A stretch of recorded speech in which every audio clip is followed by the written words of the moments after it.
last chakra, you will project from your pineal a vector line, a straight line of your consciousness. And we are going to point this vector once again to Egypt, to the pyramid or the Sphinx, whichever you prefer. Once you've projected your vector line to the location that you desire, you're going to bring the consciousness back, leaving the vector line as a bridge. Then you are going to take your awareness. There's a little point of light. You're going to move it down into the heart chakra. The heart chakra corresponds to the fourth dimension, which corresponds to the astral body. It is a bit like mousing things and moving things on the computer screen. Click on the little dot in the center of the heart chakra, which is a little point of light. And begin to move your consciousness upward, as if you were moving a word on a page within the computer screen. Begin to feel as if the symbol code is now moving upward through your body.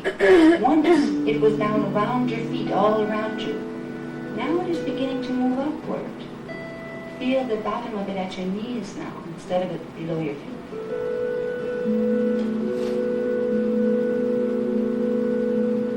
Try to get a sense that as you do this, there are actually 2 sets of feet, 2 sets of legs, 2 bodies. And right now, try to get a feeling that the feet of your astral body are actually positioned where your knees are located. Try to feel this. The more you practice this, the more you can begin to feel this.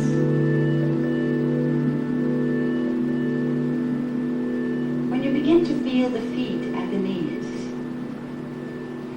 then take your consciousness, leave the body there, the astral body there, move the consciousness into the head of the astral body, the head which will be positioned above your head now.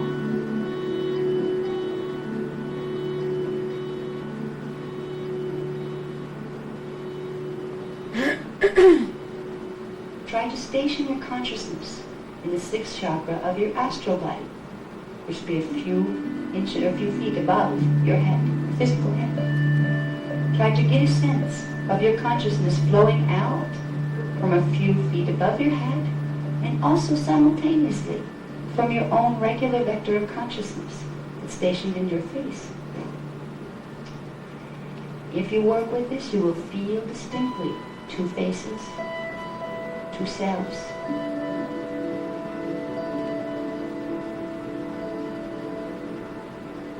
Now, with your astral body, and while feeling the reality of your physical body simultaneously, find the vector that you projected, the bridge of linear forward movement that you projected to Egypt.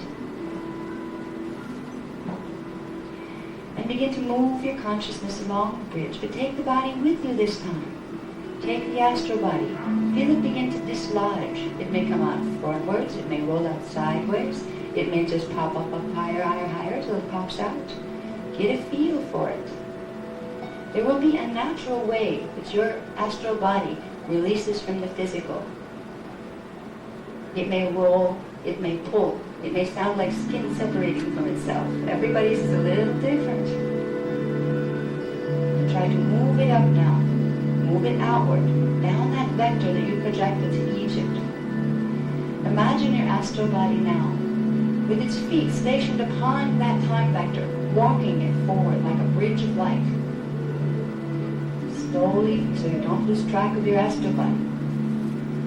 Move your feet across the bridge of light until you reach the destination of either the Great Pyramid or the Sphinx, wherever you put your vector line.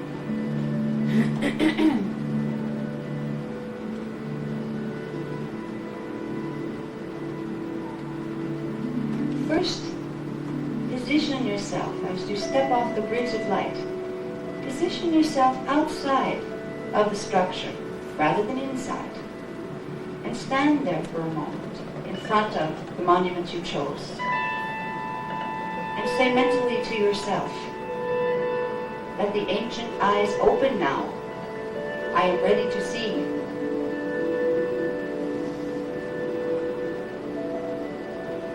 Let the eyes of your astral body, which can begin seeing your incarnational matrix, let them open. And if you wake up tomorrow feeling like you have two sets of eyes, one are open, one are closed, you've done a good job today. You're standing before the monument now. Do your best to gaze upon it with the astral eyes.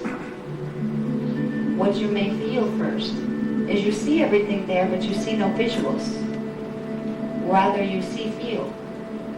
You feel the energy signature and know exactly what it looks like, but you're not seeing pictures in your head yet, and that's okay. You're still reading the energy signature. It's just DNA that has to fire to get the clear pictures in. Right now, in this state, as simple as this exercise was, you are in a state of multi-factor consciousness. One part of your consciousness is here listening to me.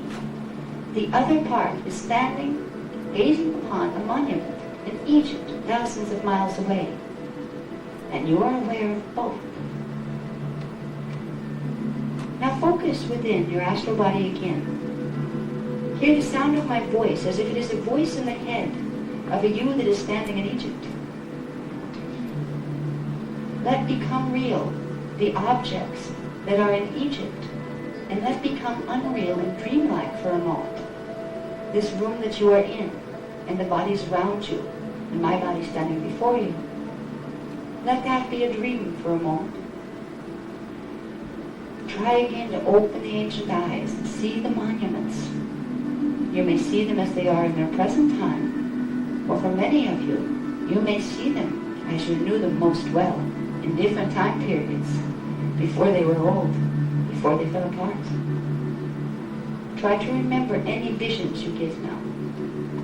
For these will be visions that are not something you're imagining or creating right now.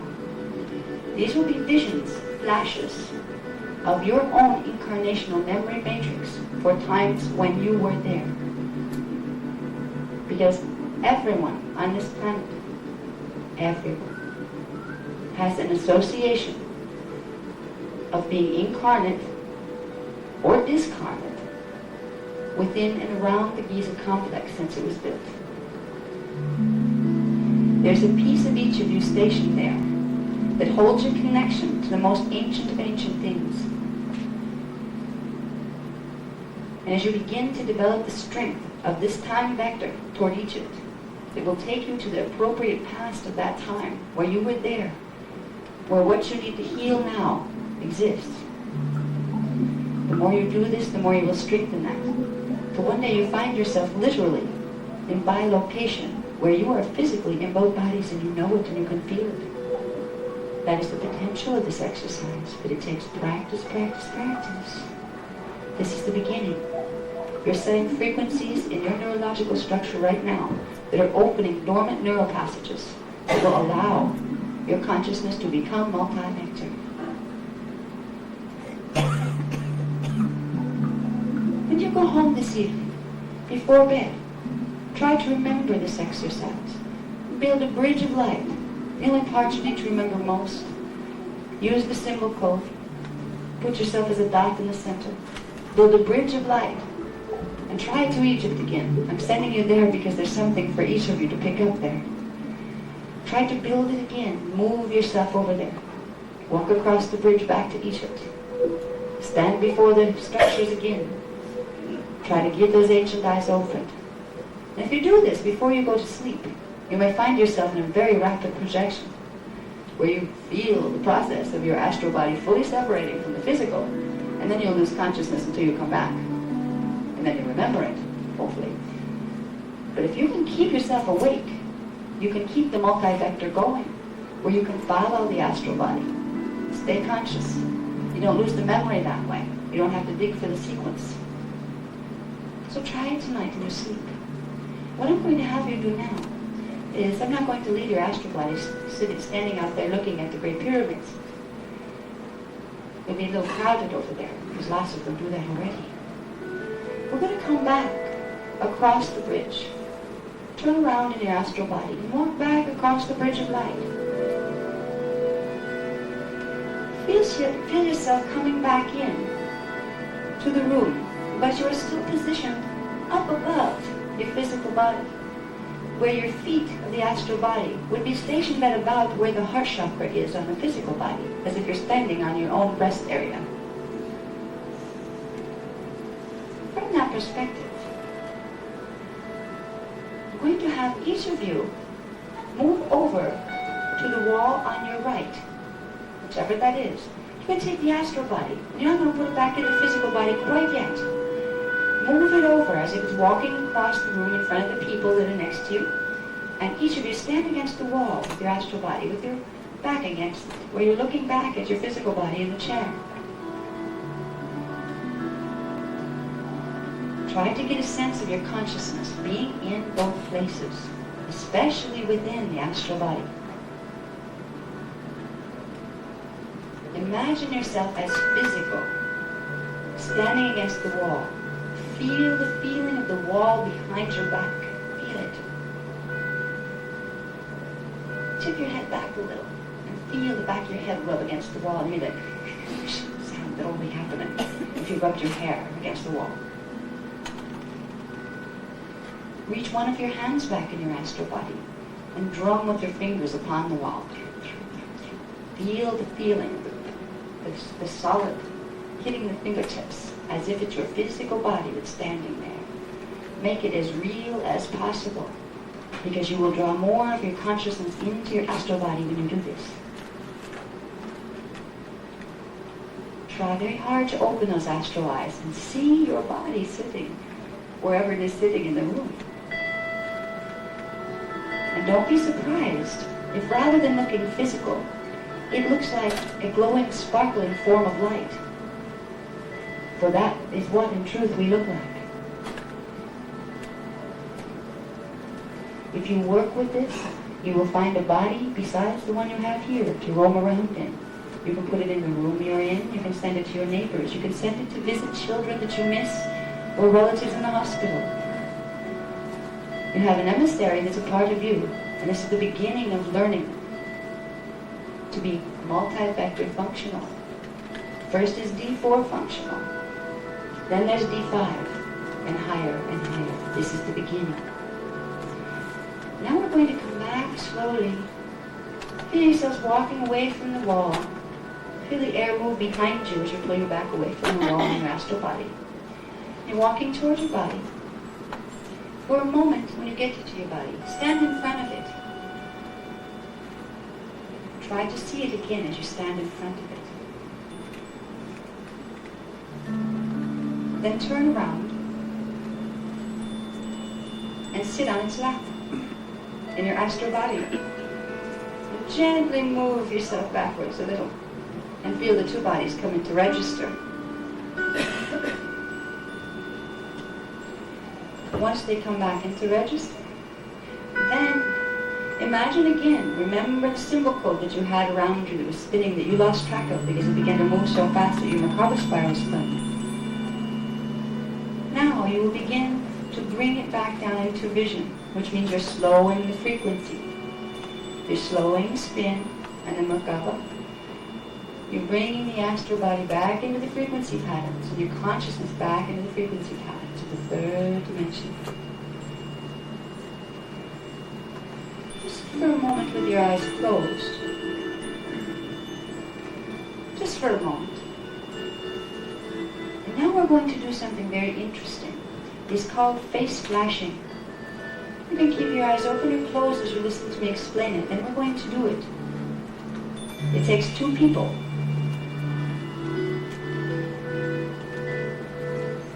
Look around you and pick the person closest to you, the one that would be sitting on whichever side, and let us see if everyone, I don't know if we brought everyone back yet.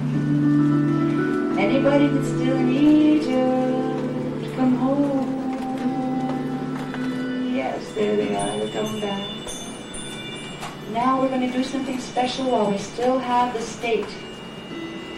I want you to turn toward the person closest to you and look into their eyes. Look into their eyes. We're going to put a little bit of light on in the room for this so we can begin to see the effects. Okay, let's put a little bit of light in the back. Can somebody do this light here? Yeah, that's good. There's a little bit in the back there. We need a little bit of light to see what happens here. We've just entered a very special state. The consciousness in the room went someplace. I felt it go because I went with it. Now, for a moment, gaze into the eyes of the person next to you. It doesn't matter who it is. Doesn't matter if you know them or not. And don't worry, nobody's invading your fields. Nobody can read your thoughts. You're all safe. Look into the eyes of the person next to you and begin to concentrate. Look right into the eyes. Don't be afraid. You have nothing to hide. You're a beautiful being of light, and so are they. And that is all. There's nothing to hide. Some people have a hard time with that, to look into someone's eyes. If you're sitting with someone, if you're sitting in a row where there's no one to share that with, turn to the person in back of you who's probably in the same predicament and try to reach each other with the eyes. Good. Okay. Now, stare into each other's pupils and say to yourself, I surrender. I am not here to judge. I am here to see. I don't know if everybody's going to be patient enough, because sometimes this can take a few minutes. But I will tell you how to do it, and you can do it at home with someone you know better. Stare into the eyes for a little while, and try not to blink. Stare as much as you can without blinking, and after a while your eyes start to burn and say, I want to blink, I want to blink. You are getting frequency from each other's eyes. And after a while your eyes say, oh, too much frequency. If you move beyond that, and keep letting that frequency move between you and the other person's eyes, your souls are transmitting a hello to each other. If you move past it and try to keep the eyes open, eventually you will start thinking your eyes are playing tricks on you. Because you will start to see blank spots appearing. They may appear as little dark spots first, little flickers here and there. But if you keep the eyes open as consistently as possible, and when you have to blink, blink once, but come right back to it. And build that frequency. This is a Kundalini technique. Build that frequency in the eyes. You will begin to see large areas of the person's face almost seem as if they disappeared into a black hole, and you will think your vision is failing you. But it is not.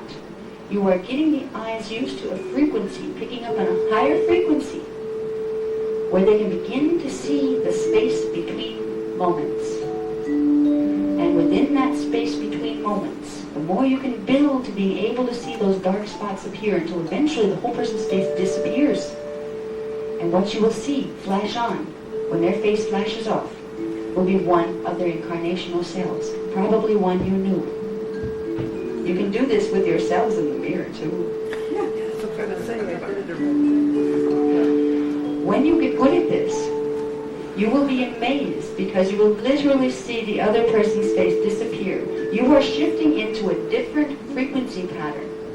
Completely. Not just your mind, your body too. You're seeing the space between the fission and fusion that creates the cellular structure of the matter body through the scalar grids. It is very real. And you can take this technique. You can use it with a mate, which will help you to really come to know each other much more deeply. Or you can use it with yourself and see what faces can flash back at you in the mirror. And it's pretty intense when it starts to happen. You can read your incarnational matrix this way. By training the focus to hold a consistent focus. And that's a patience thing, but it's worth it. You will start to see your faces flash. And if you don't get it at first with the physical eyes, don't be surprised if you start getting faces flashing within the next couple of days. If you start seeing faces spontaneously appear in your head, they will probably be you. Or the person you were looking at here. Either way, if it's the person you were looking at here, you can ask, say, is that me or them? Look at a feeling. And say, okay, if that was them, that must be me that goes with them. And if there's a me that goes with them, let me see that one. You can start to find yourselves. And when you find the faces and the places that you used to live in, the places and spaces you live right now, because time is simultaneous, you will rapidly become multi-vector, you will rapidly embody your soul.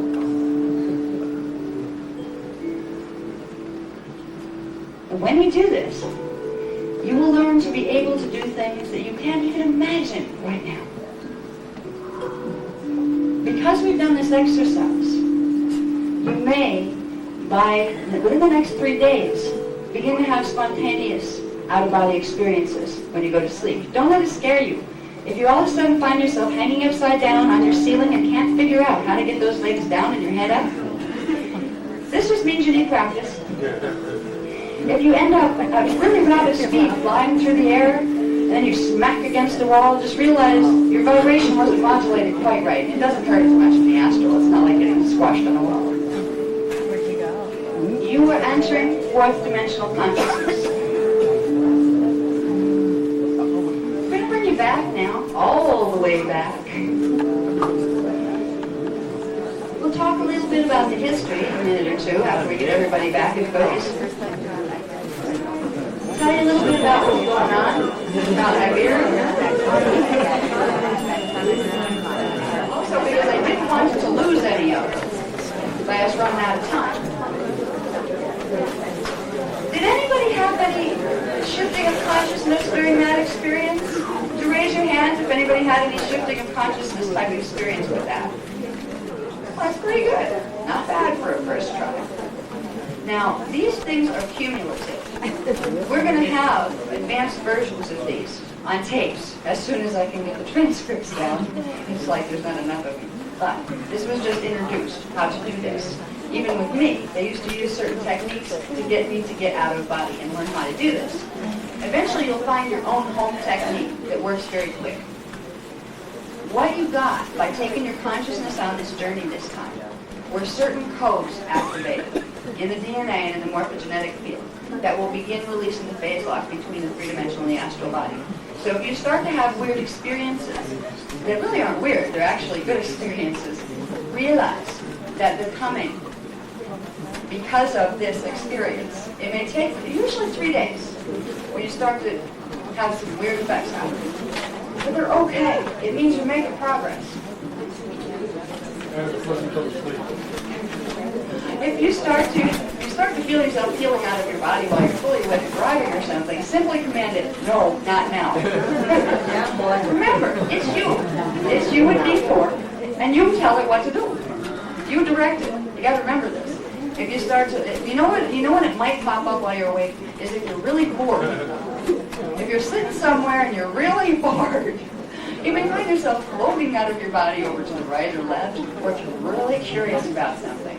You may spontaneously catch yourself spying on somebody or a situation like, was I doing that? Because at first, when it starts to happen, that part of you and this part of you don't always let each other know what you're doing. So you will find you're doing something in the astral, and this part will catch up on it and say, what are we doing? Eventually, you will gain control over being able to move that part of you out. And once you get out there, you don't have to hold the form of the physical body anymore. You can turn it into light. You can turn it into an elephant if you want to, which is pretty cool. If you want to know how an elephant feels, turn yourself into one. And you will feel what it feels like to be an elephant. It's very good for helping you to understand partners and things like that, too. Do I really want to know what they feel? Do I really want to understand? Okay, well, suspend all the judgment, turn myself into them, and really experience it like they are. This is a really good way to look at yourself and go, oh, boy, I can be rough sometimes, can't I? Yes. During the meditation, right, I slipped into sleep. So did I still get the Anybody here slip into sleep during this? I love it. Okay, guys, this is busted. You haven't activated more than 3 of your D4 strand codes yet. 4th strand codes, okay? The first 3 that connect the 4th strand to the 3rd strand, if they're not activated, you will hit a frequency saturation point, and you'll go, but you won't be able to process the memory. So when you come back here, you were asleep. Asleep is never asleep. This is the exciting part. Asleep is when you went someplace, but you don't have the gene code to translate where it was.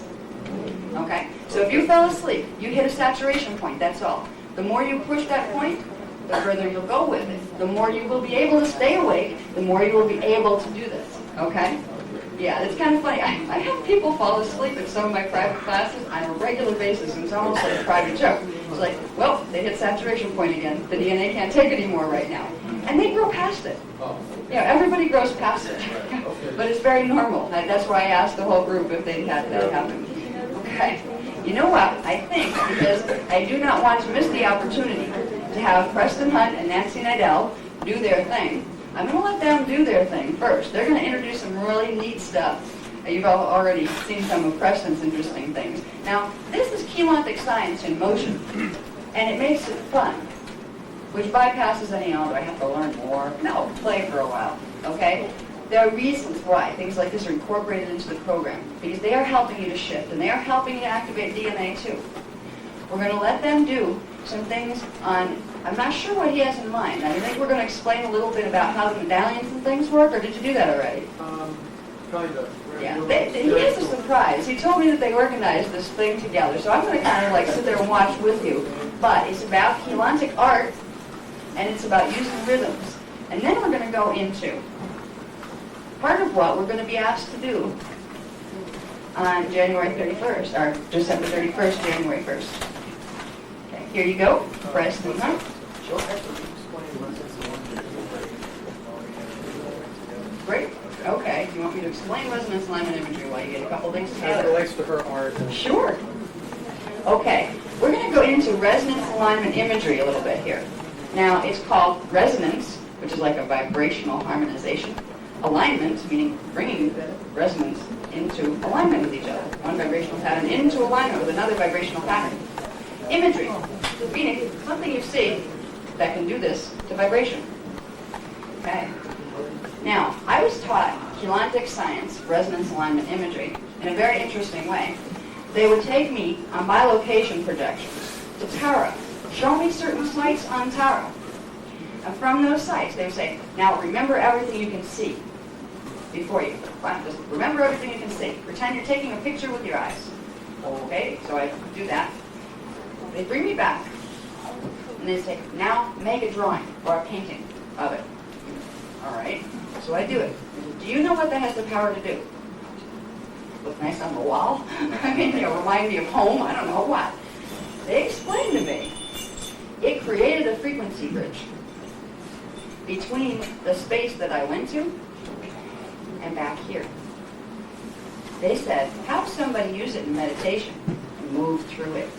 They will climb the frequencies contained in the molecular structure of the energy signature of that thing you just brought back from a future space-time location, and it will get their consciousness there. This is how I was taught resonance alignment imagery.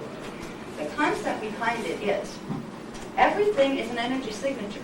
As we talked about earlier, I talked about this a little bit. Paintings, walls, people, it's all simply energy signatures. Interwoven energy signatures. You have higher dimensional ones that vibrate higher and lower dimensional ones that vibrate lower. Because if you can realize everything is energy, you can realize that when an artist creates, what they're really creating is taking their consciousness and where it is and where it went, and the frequencies that their consciousness is composed of and exposed to, and putting them into a set of shapes and patterns that again are energy patterns. And then they create an art form. That art form is a freeze frame of that energy signature.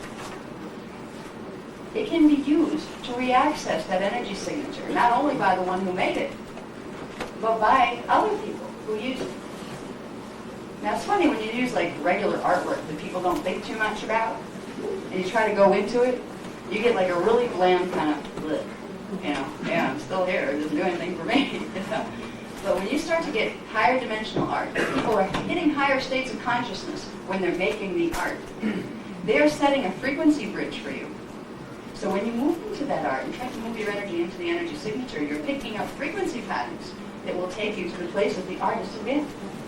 We're going to be training artists to go in projection to specific places on Terra to help in the ascension process. Bringing back the imagery, be it symbol codes, some of it will be abstract, some of it will be buildings, things like that. They're creating bridges. You put these things in public places, they are creating not only bridges that people can go this way if they know enough to project, they are creating things that transmit energy the other way. It transmits energy from that frequency pattern back into ours. You can align time vectors by using things things like art and music and tone. So the things they're going to do right now, which is a little bit of surprise, is working on the same principles. It's resonance alignment imagery. I'll turn you over to Preston Hunt and Nancy Nadell. All right, thank you. So what I'd like to share is something experiential here. I'd like to set up experience for Nancy's painting, and we're going to be going through some language of light music shapes here. Some of you have probably seen these before with the booth that we do at the expo, and possibly heard some of the music. So what this will do is this will help with the frequencies that are moving forwards and backwards simultaneously, help connect neurons in the brain, and also something that's wonderful about our body is there are 72 joints in the human body. Also, there are 72 sacred names of God, and these resonate with different frequency angles. And so, besides the chakra energy centers we have on our body, we have little vortexes or chakras on each joint as well that resonate with different frequencies. If you allow yourself to breathe in the sound frequency and the color frequencies, it will help balance the emotions. We're going to go through 7 of these, and the 7th one I do not have a visual picture of. It is the cross, and it's a different type of cross. It's circular in nature. And then what we're going to do is we're going to hold up one of her paintings, which has many different frequencies, color frequencies in it. And then what we'll do on that is we'll hold that for a few minutes. And what you do is you're going to look into the center of that, allow your eyes to relax and gaze into the distance, about 2 miles into the distance. And then there are some fairy angel guides that you can look at and allow your gaze to go to. So when we're finished with the geometric shapes, we're going to bring up the painting. And then what I'd like you to do is 3 breaths on the center and relax your eyes and allow your eyes to move to the different fairy being on the outer edges. And this can be for frequency food for your body. So this is about 10 minutes or so. Okay, here we go. If anybody's tired, let's take a break, a real short one after that, so you can walk around and stretch. Okay? Yeah.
remaining ones, feel free to move your body.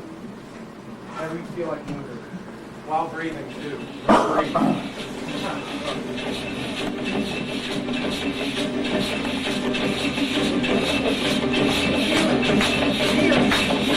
Stand up and feel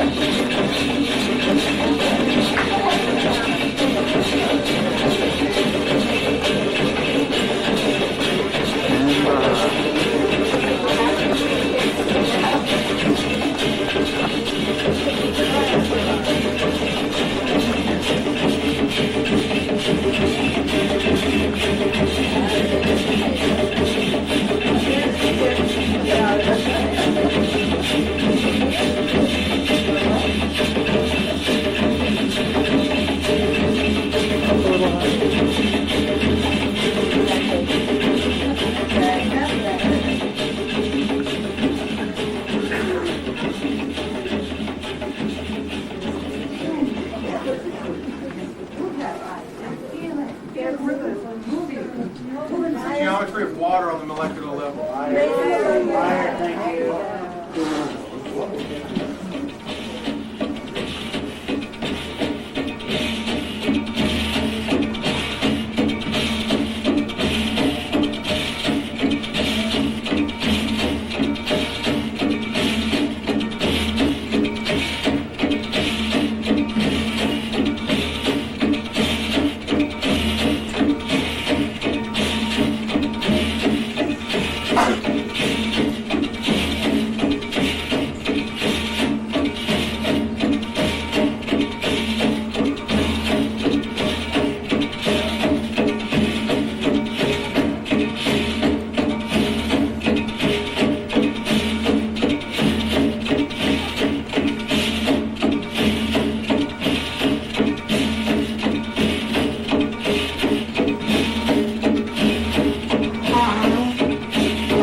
Feel it go down your spine, up your spine, out your arms, up.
Couple minutes. 3 breaths in the center. Relax, gaze 2 miles into the distance.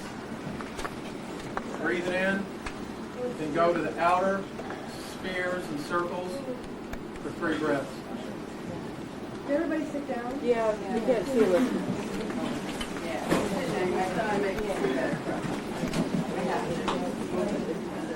Could you say that again? 3 breaths in the center. Keep your body relaxed. Allow your eyes to gaze at the beginning of the 4th breath. The angel guide will bring you to a higher level of frequency, balance, harmony. Breathe the frequencies in.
take a few more breaths.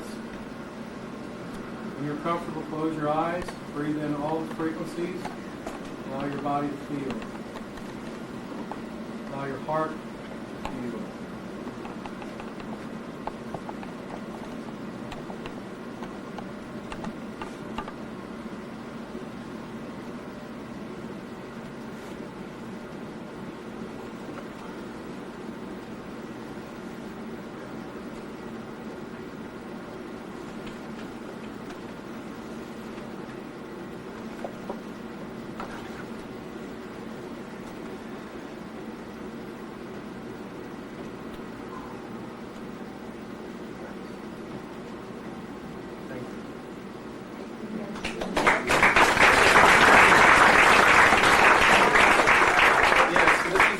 Frequency food, and Nancy has these prints available. These are on canvas, and I believe they're about $100 for, not this big, but for a print. And we'll have a catalog of some of her prints on the back table as you're walking out if you'd like to order. Also, these are used with 3D glasses for 3 minutes before meditation. So what you do is, when you put these on, the painting is going to change color, usually from red to blues, and then all of a sudden it'll come back. When it comes back, that means the left and right hemisphere of your brain has a full connection. It's a stronger connection. So you can go into your meditation a lot stronger.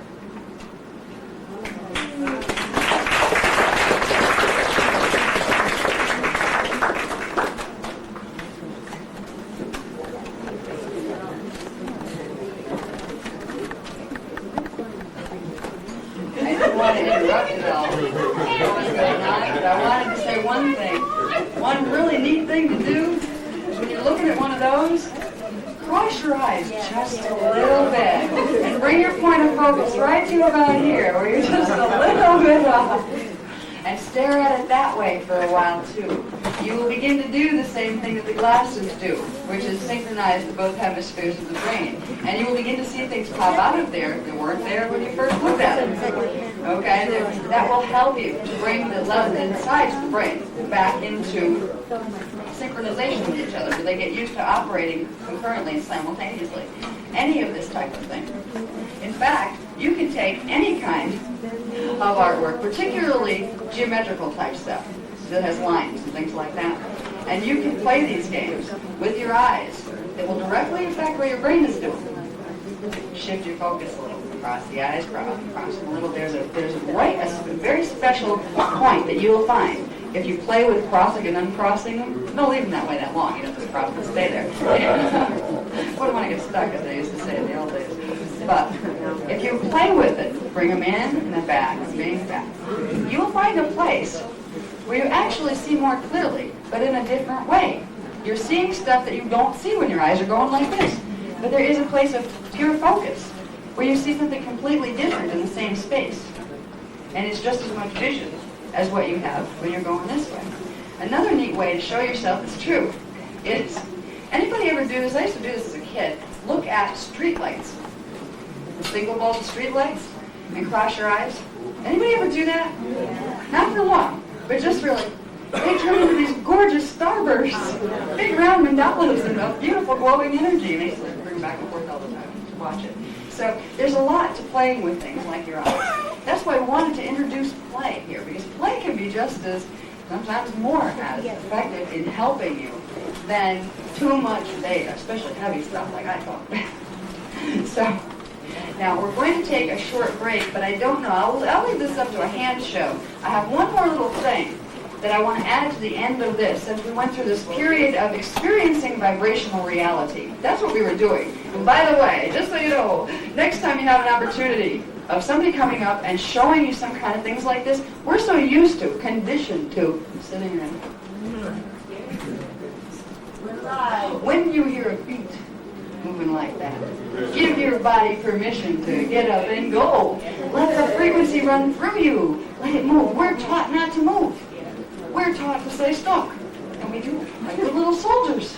We gotta get out of that. When we do meditations, fine, we should start them here. Yes, you can go out in spaces. And we should take them on their feet. And we should do circles. And we should dance. And we should spin. Move the frequency through your body, through your consciousness. You will bring in more energy. You will harmonize the energy fields more. I didn't want to interrupt the presentation that was being given, but I'm kind of going, tell them to move. Tell them to move. Come on, come on. People aren't used to this. We're used to sitting attentively and listening. Even if our backs are killing us and our ankles are swollen because we really need to stretch those legs, you know, that kind of thing. We need to learn to move again, to let ourselves, our consciousness move, our bodies move, our emotions move, everything. So next time you have that kind of opportunity, you'll know what to do, you know? Or I won't have to get little signs. Oh, Adam, tell me to move. I just want to tell you know? Because that's what things like that are meant to do. And you'll know next time you see some wild-looking art. It's great with geometric stuff. Look at it in several perspectives. You may have some people in the art galleries think you're a little strange because you're going, crossing your eyes. What is that person's problem? I'm perceiving multidimensionally, excuse me. That's an appropriate response. Oh, you know, they won't touch that one, most likely. Fine. Nice day. So I guess people are like roaming around. Do you want to take a break right now? Yeah. Yes. Okay, then I will come back in with what I was going to end up with here, which is one more quick exercise in vibration. We'll take a 10 and then come back fast because there's still stuff I want to talk about. Basically, where are we? Yeah.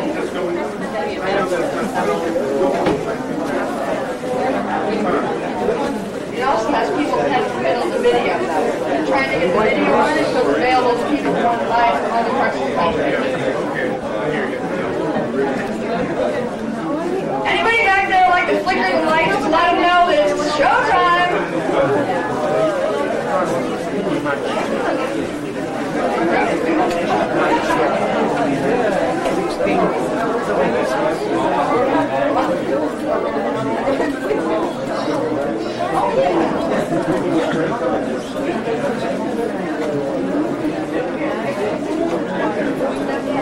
Eventually, we have a main. Yeah. So we're trying to find a way to make them reasonably priced. They were like $400. Okay.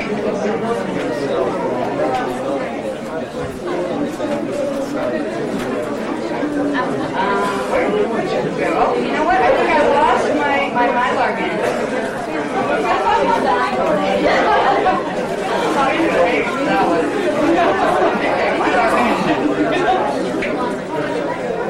Yes, I did. For anybody who was there last night and we couldn't find the prayer for the closing ordination ceremony, I found it. There's another copy, so we do have it.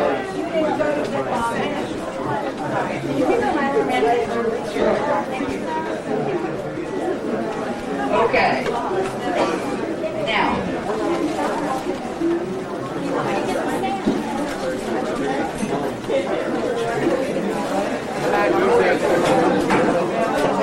This, yeah, actually it's a very ancient symbol of the Orpheus.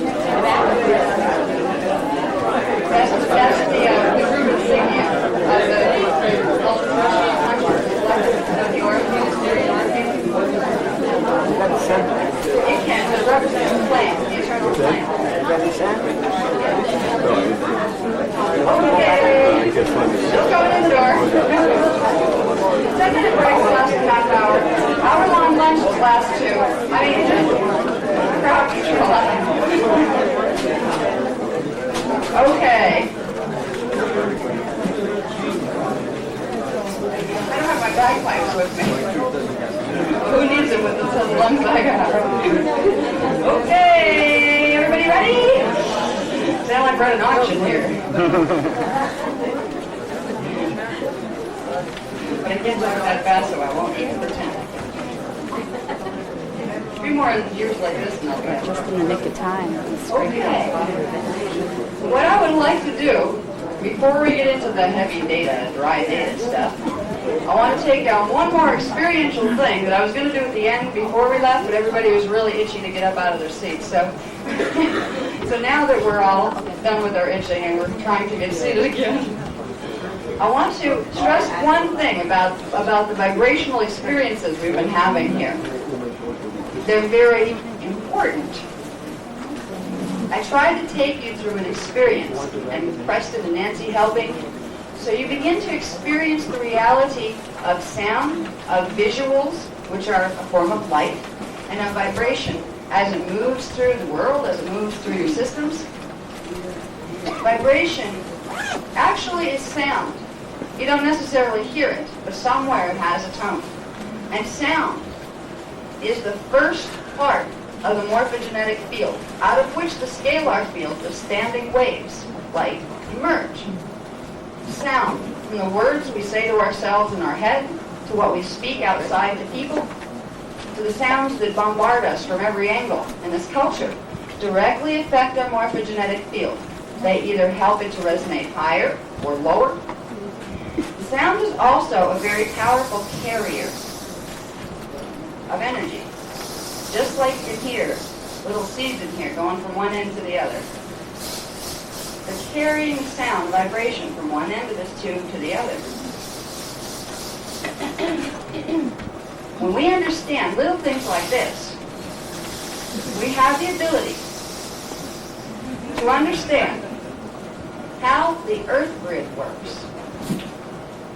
We begin to realize we are a force that has the ability to change and make shifts, not only in our morphogenetic fields, but in the morphogenetic field of the planet, which means we can either help to evolve the planet or de-evolve the planet, depending on what kind of energy vibrations we're putting into the planet. I wanted you to touch base with these concepts, because at the end of this, after I give you a real quick dose of the history we're coming out of, that we're going to make sure it doesn't repeat itself again, and a real quick update on what's going on now, between now and January 1st, that we're being asked to make a stand, to make a difference. It all ties in together. Because if we can begin to understand the power of vibration, when we are asked to do certain things to help this planet, we will understand why those things work. We will understand our power. If we don't take our power seriously, we diffuse it. Oh yeah, well, okay, it doesn't work really. What are we doing silly stuff for? It's not silly stuff. I wanted you to begin to feel. That's why I was trying to get everybody. You have to move when you hear those beats. Feel them. Let them move through you. You're shifting energy when you do. When you move energy, beats, let's say you stomp on the earth, you just set a pattern of vibration into the earth's morphogenetic field. If you have a whole group of people stomping or marching or twirling, they are setting impulses into the earth's morphogenetic field. Now, down in Sarasota, Florida, where we were asked to move for God knows what reason at the time, Sarasota, Florida, where's that? Florida somewhere. Well, we found out we were guided there because there's some very important things going on there that I'll talk about in a little bit. Right after, I want you to feel personally what vibration can do. There are things happening in the grid that we need to learn how to use our power that's right in our bodies to set different vibrational patterns into the Earth's grid. Down in Sarasota, what spontaneously emerged among the more New Age crowd down there, for no real solidified reason other than it was a good thing to do, they call them drum circles. And it's really cool. I never saw one of these things. So we moved down there, and every Sunday on the beach, they do this really cool thing where sometimes 50, sometimes 100 people assemble. A bunch of them have drums. They sit in a circle, and then like the circle thickens around them. Some of the people get up and dance in the middle, and the children play in the middle. And they drum rhythms, just like the Native Americans used to. You know why the Native Americans used to do this? And so do a lot of the African tribes.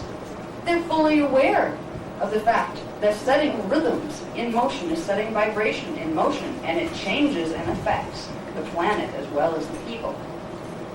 They weren't just sending signals to each other. They were programming the planetary grid. They knew this because they were more in touch with the connection to the Earth, because their culture didn't feed them a belief system that told them to totally separate themselves from the Earth. So they were more fortunate. Now, we're going to learn about a little way of moving vibration from one place to another. And this is really the way scalar grids work. Scalar grids are what our consciousness is composed of, what our bodies are composed of, what the universe is composed of. A scalar grid is simply a set grid of sound tones. That when consciousness intersects with those sound tones, they begin to vibrate and set in motion. And when they vibrate, they burst into a fission-fusion process that creates a standing wave. It's like a wave of light that just stands and just oscillates. Now, when you see a bunch of scalar waves together, they appear to move. They look like waves moving, sound waves, light waves. They look like they're moving. What's really happening is they're all standing still, but there's a pulse of consciousness moving, just like a string of light bulbs.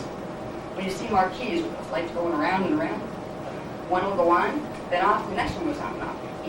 The signal is just firing of different points that are fixed that give the illusion of the movement, of vibration. We're going to do that. We're going to do an exercise that shows you how the vibration can move. Because I'm going to get you to move a rhythm through each other and then down into the earth. Each roll is going to move a rhythm down into the earth, down into the earth. There's a reason why I want you to learn this basic principle.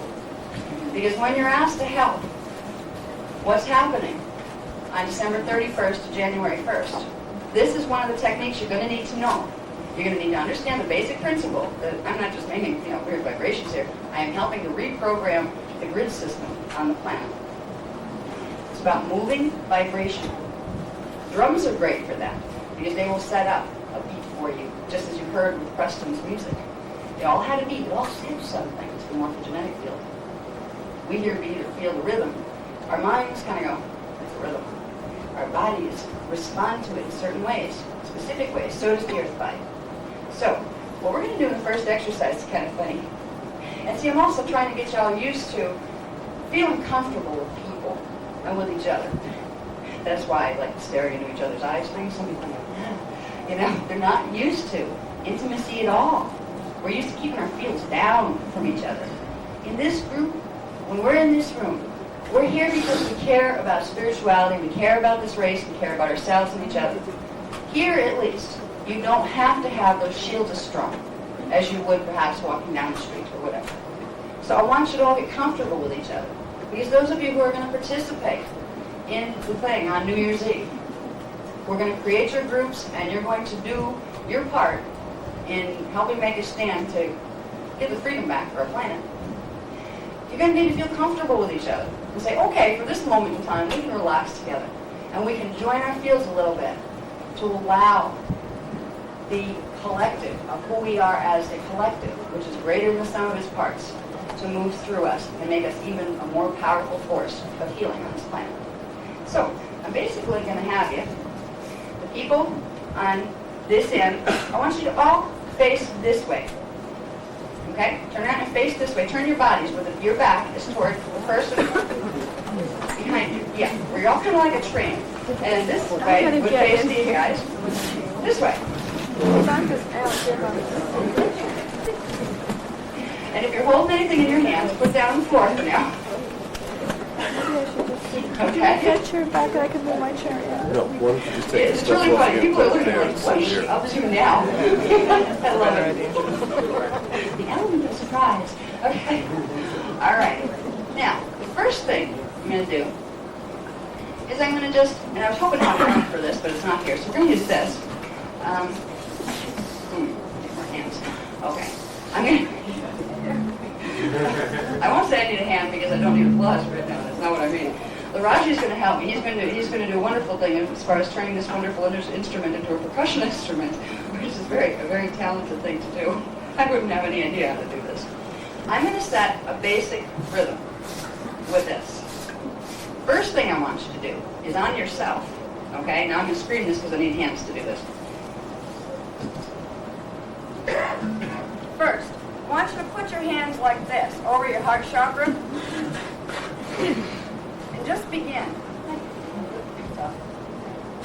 Just begin to tap lightly. Whatever rhythm feels right for you. Just begin to tap. So you can hear it. You can hear the bone kind of reverberating with it. Feel what that feels like and stop. And start it again. Become aware of that spot. And the difference when that vibration is moving through and it stops. There is a difference. You are moving energy when you run that rhythm. Now, I'm going to shake the stick. And try to get everybody using the same rhythm. It'll be a real simple rhythm. Okay? First we'll start with, let's see.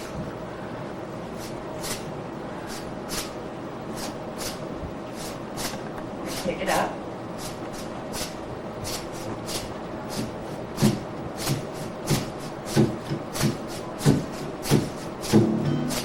If you feel like you want to start moving your feet to it, do it too.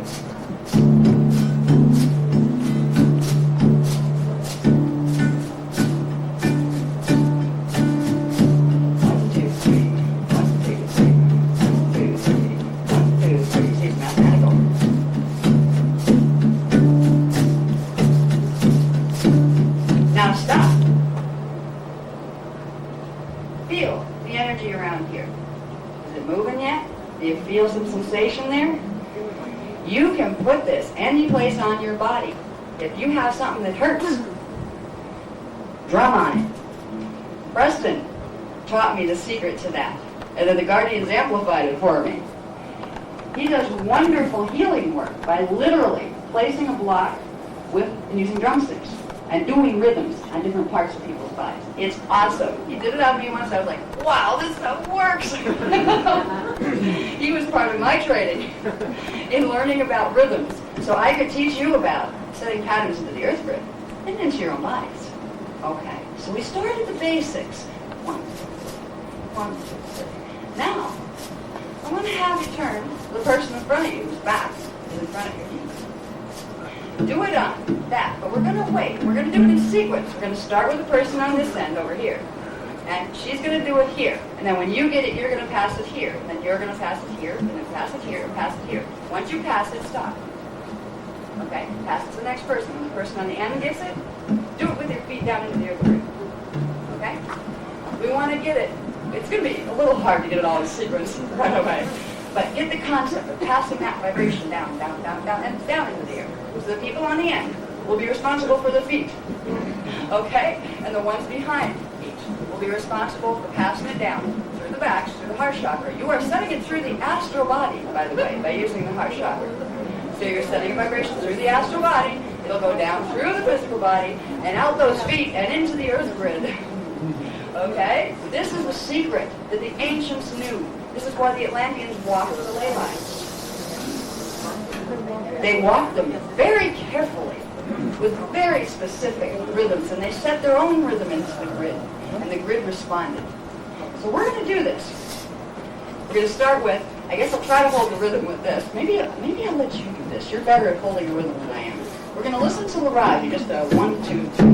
1, 2, 3. Yeah. Start there. Turn to her back. You turn around. Yep. You do that on her back. Yeah. 1, 2, 3. 1, 2, 3. 1, 2, 3. 1, 2, 3. Okay. 1, 2, 3. Right in the center of the back, over the back of the heart chakra. 1, 2, 3. 1, 2, 3. Pass it down. 1, 2, 3. Let's get it going first before we worry about stopping it. 1, 2, 3. 1, 2, 3. Pretend you're scalar waves. 1, 2, 3. But her, on each other, not on yourself. 1, 2, 3. 1, 2, 3. 1, 2, 3. 1, 2, 3. 1, 2, 3. 1, 2, 3. Yes, 2, 3. 1, 2, 3. Don't have the feet on each other. Just get the vibration going. 1, 2, 3. 1, 2, 3. 1, 2, 3. Okay, 1, 2, 3. We're going to have the first person. 1, 2, 3, then stop. 1, 2, 3, then stop. 1, 2, 3, then stop. 1, 2, 3, then stop. 1, 2, 3, then stop. 1, 2, 3, then stop. And 1, 2, 3, then stop. Alright, you see the concept that I'm using here? We're moving vibration through each of these biofields. These biofields are transducers of energy. The people, God bless you, that last night agreed to be group leaders. There were 6 of you. Remember this, because this is part of what you're going to be asked to get your group mobilized to do. To set the grids. First, to get a beat going within themselves, with their own bodies. Then passing it through the group. Then stopping, and all of you are going to express it through your feet. We're going to all turn native. We're going to do what the Native Americans do, what the Africans do, what the Atlanteans and Lemurians did. We're going to set the tones in that grid to counteract what's going to run through it. Okay? And we're going to do it while we do the Aria Kumnare song, because that opens the grids to receive the true program. So, now, I'm going to get back into the dry data boring stuff. Now we got to play again. Now, I'm going to tell you why it's important for the people who weren't here last night.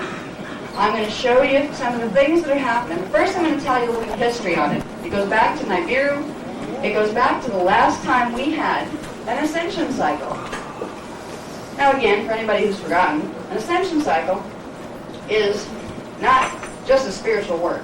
It's a biophysical phenomenon that occurs when the Merkaba fields of planetary systems line up on a vertical axis within the multidimensional scale, allowing frequencies from the highest dimensions to spiral down into the lowest dimensions. It creates a stellar bridge of energy, and another word for ascension cycle is stellar activation cycle, or Stargate cycle.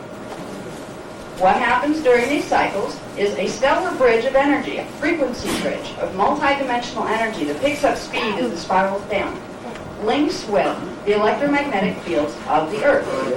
And it spirals into the Earth's fields, and it spirals into the Earth's core, and it spirals through the Earth's grids. This is what makes the 7 seals on the 7 primary chakras on the planet open. This is what makes the Stargate open. This is what we're going for. For the first time in 210,216 years. This is phenomenal. Gosh, we should have this all over the news. And forget solar eclipses and lunar eclipses. Who cares? This is little stuff. This is major, and it's exciting. If we know what to do with it. Okay? Now, if we were going through it easy, where it was simply preparing ourselves, as we've been trying to do, learning about the DNA and learning about activating it, that would be great. The chances of it going smoothly would be much higher than they are right now. What we're going through is what happened. It's a repeat of the karma that happened the last time the stellar bridge tried to ground into the Earth's core. The ascension cycle began 210,216 years ago. And it was commencing. Once it starts to commence, which means once that spiral of energy starts to spiral through the Earth's fields, it doesn't stop. It goes its course whether or not the morphogenetic field of the planet can hold the vibration or not. Ideally, if your planet and your people and the life forms on it are in balance, it will hold the energy. And you'll all go through it and you'll have a really rapid acceleration of your evolution during that period. And it'll be a great thing. If you have imbalances, you may have some problems. You may have tectonic cracking. If it gets really bad, you may have pole tilt. If we were just moving through this on our own without interference, pole tilt would not be something we had to worry about. We would probably be able to get ourselves together enough to help the planet through where we might get some strange weather patterns. We might get some areas that had tectonic cracking. But it wouldn't be something that was going to decimate our civilization. Unfortunately, we are being tampered with, just like we were the last time. And the last time, what happened was, because the stargates of Amente, the halls of Amente stargates, that lead to Orion, that lead to Mintaka in Orion, that lead to other time matrices, they're so valuable. Earth is valuable to other ET races who want control and dominion. The ones out of the Draconian matrix, the ones from Nibiru. They want control of Amente. The last time, they came in and attempted to get control of the Mente. And when it was time for the stellar bridge to ground, when it was time for that frequency bridge to begin spiraling through the solar spectrum, down in, through, into the atmosphere, into the Earth, they changed the pulsing that was running through the ley lines, that was running through the vortices. So when the stellar bridge hit, now it has a 12-dimensional frequency in it, stellar bridge. When it hit, only 10 of the 12 frequencies could plug in. This left 8th dimensional and 12th dimensional frequency flying loose within the planetary grid, which would have caused pole tilt eventually, but they didn't have a chance because it went into that faster for the reasons I'll explain. When the stellar bridge grounds on a 10 code rather than a 12 code, as it's supposed to naturally. It will do several things. One, it will not permit the full grid merger of the three harmonics of the planet to take place. There'll only be a partial merger. So it's a way to wedge open the portals between spaces, but to stop the full merger. Usually everything will start to spin at that point. Now, the last time this went down, they opened it on a 10 code, which gave those who have 10 code DNA the black sun matrices, the ones who carry the black sun substrand matrices. We talked about that in one of the other workshops, where they have the cube-shaped rather than the tetrahedron-shaped codes in the morphogenetic field for the DNA. They are not able on their own to go through strand fusion, which allows soul integration and over-soul integration. They're phase-locked because of their gene code into the time frame that they're in. This is a mutation that came down from the Draconian matrix to the Anunnaki matrix down to the human matrix. Okay? Now, a 10 code being, if it tries to walk through a portal that was opened on a 12 code, they can't ground the 8th and 12th dimensional frequencies. They explode. So usually there's a natural security system in planetary stargates where anything that doesn't have its full range of coding, which means it's not going to have the consciousness that goes with the 12th dimension, which is the full avatar, the Christ itself, or the 8th dimension, which connects to the monadic identity, which goes into your God seed. If they don't have that consciousness in there, they function differently. They don't remember the connection to source. They don't operate out of spirituality or concern for other people. There's a consciousness gap that goes with the DNA gap. It's not good to have those type of beings in control of the time matrix because they make everybody else suffer because they don't know any better. What they really want to do is get power and control so they can continue to drain energies off things because they can't draw it in from source anymore because they don't have the codes that plug them into the monad, that plugs them back into their God seed. So they siphon energy off systems down here. They're stuck in time, and they suck energy off things that are stuck in time. So their motivation for wanting stargates is to expand their territory as far as feeding grounds go. These are the ones that are consciousness gestalts. They have their manifestations on the soul levels, in harmonic 2, but also down here. There are people that are fortunate enough to be born through those matrices. They don't know it. They're no different than you or me. Some of us might be those. They can get on a better course of evolution. That's what part of the ordinations things are about. They can get a host matrix where they get the light codes given back to them, and then they can pull away from that matrix and using them to feed off the planetary energies, because that's what they use their children with life sent for. But the ones from Nibiru have a habit of every time the stargates open, they try to get here and get control of them and open them under a 10 code. Usually they're not successful. The last time they were successful, and they opened it under a 10 code. There were certain groups of guardian races that were sent in very quickly to try to override it.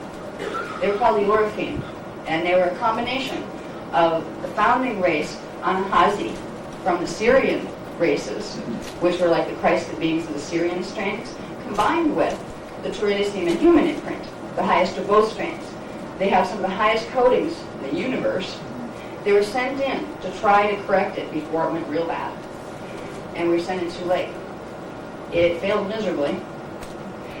What happened as a result of that is Draconian, through the Nibiru, got control over the many portals, and they began to work their way up through into Tara, and they were going for Gaia. The consequences of allowing them to get control through Gaia of the Mantaka portals was worse than the consequences of stopping the process. It was the lesser of the evils. Guardian races from the 3rd and 4th harmonic universes, they're out of matter at that point, they're not even in bodies anymore. They made a very hard decision, which was to shut them down at the Gaian level, which means they would have to, during an activation cycle, reverse the spin of the Merkaba fields on Gaia. When that happens during stellar activation cycle, it totally reverses the spin on everything else below it. Tara got the worst of it. It stopped rotation for 3 days. It reversed polarity completely, stopped rotation, decimated everything on the surface. They got as many out as they could, but there was not a whole lot of time to work with.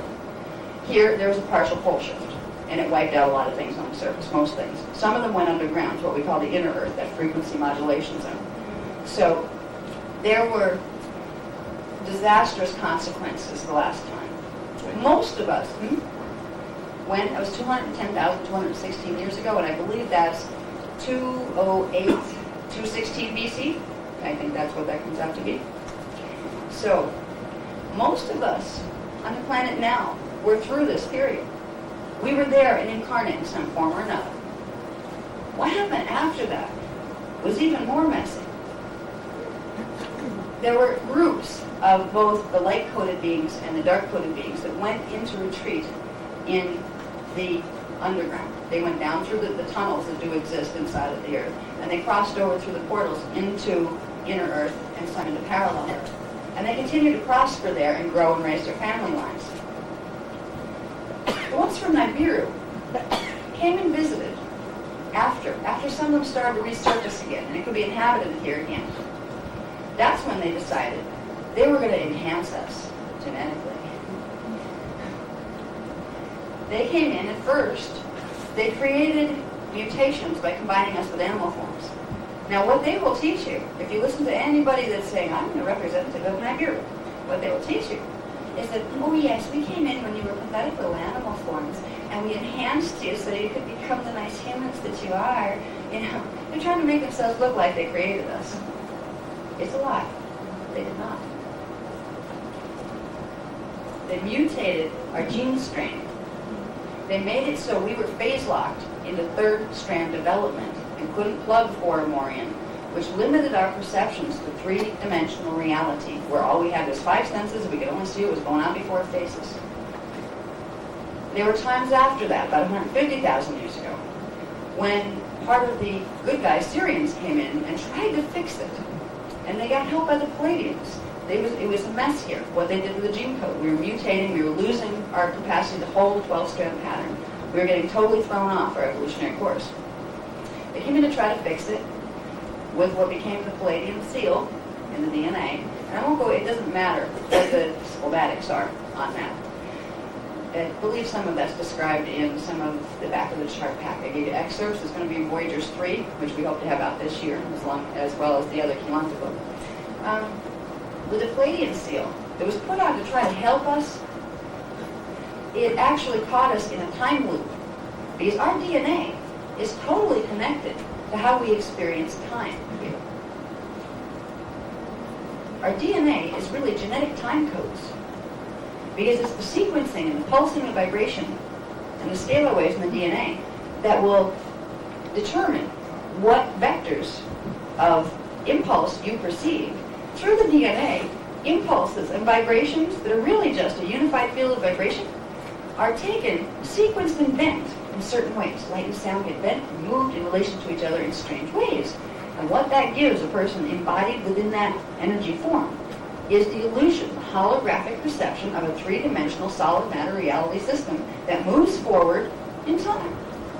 So our DNA is totally coded to make us experience space, time, and matter. So when you mess with DNA, you are messing with evolution and time and the growth that a being or a race will have in time.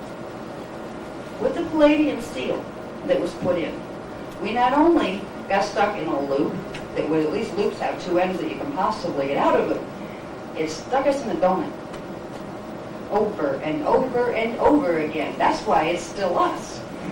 That's why we're still here. Very few of us have managed to get out, to get enough of the coding back where we could do ascension. This was hard work to do ascension in the last 200,000 years. Very hard work. It took a number of lifetimes where you go into the lower frequencies of D4 just a little bit after you died, and then you come right back down into the birth cycles over and over again. And every time you would carry any disharmonic patterns you inherited with you. Now, if you were in a gene code that had a disharmonic pattern because it was mutated, that means every time you came back, you amplified it. You brought in the ones from before that were disharmonic, and they drew more of the same to them this time. And exponentially, we disharmonized our complete set of coding through this.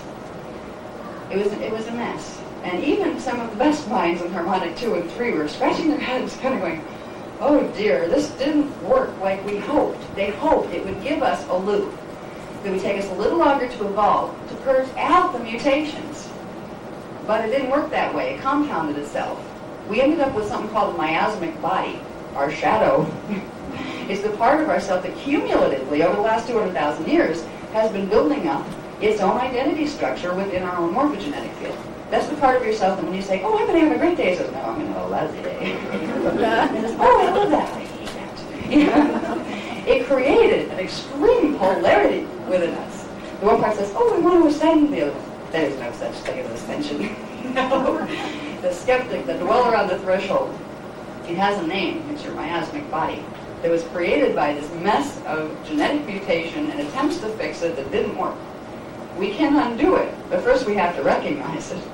In the end, when we do the final exercise, we'll start it with meeting our miasmic body, making friends with it and saying, let's heal together.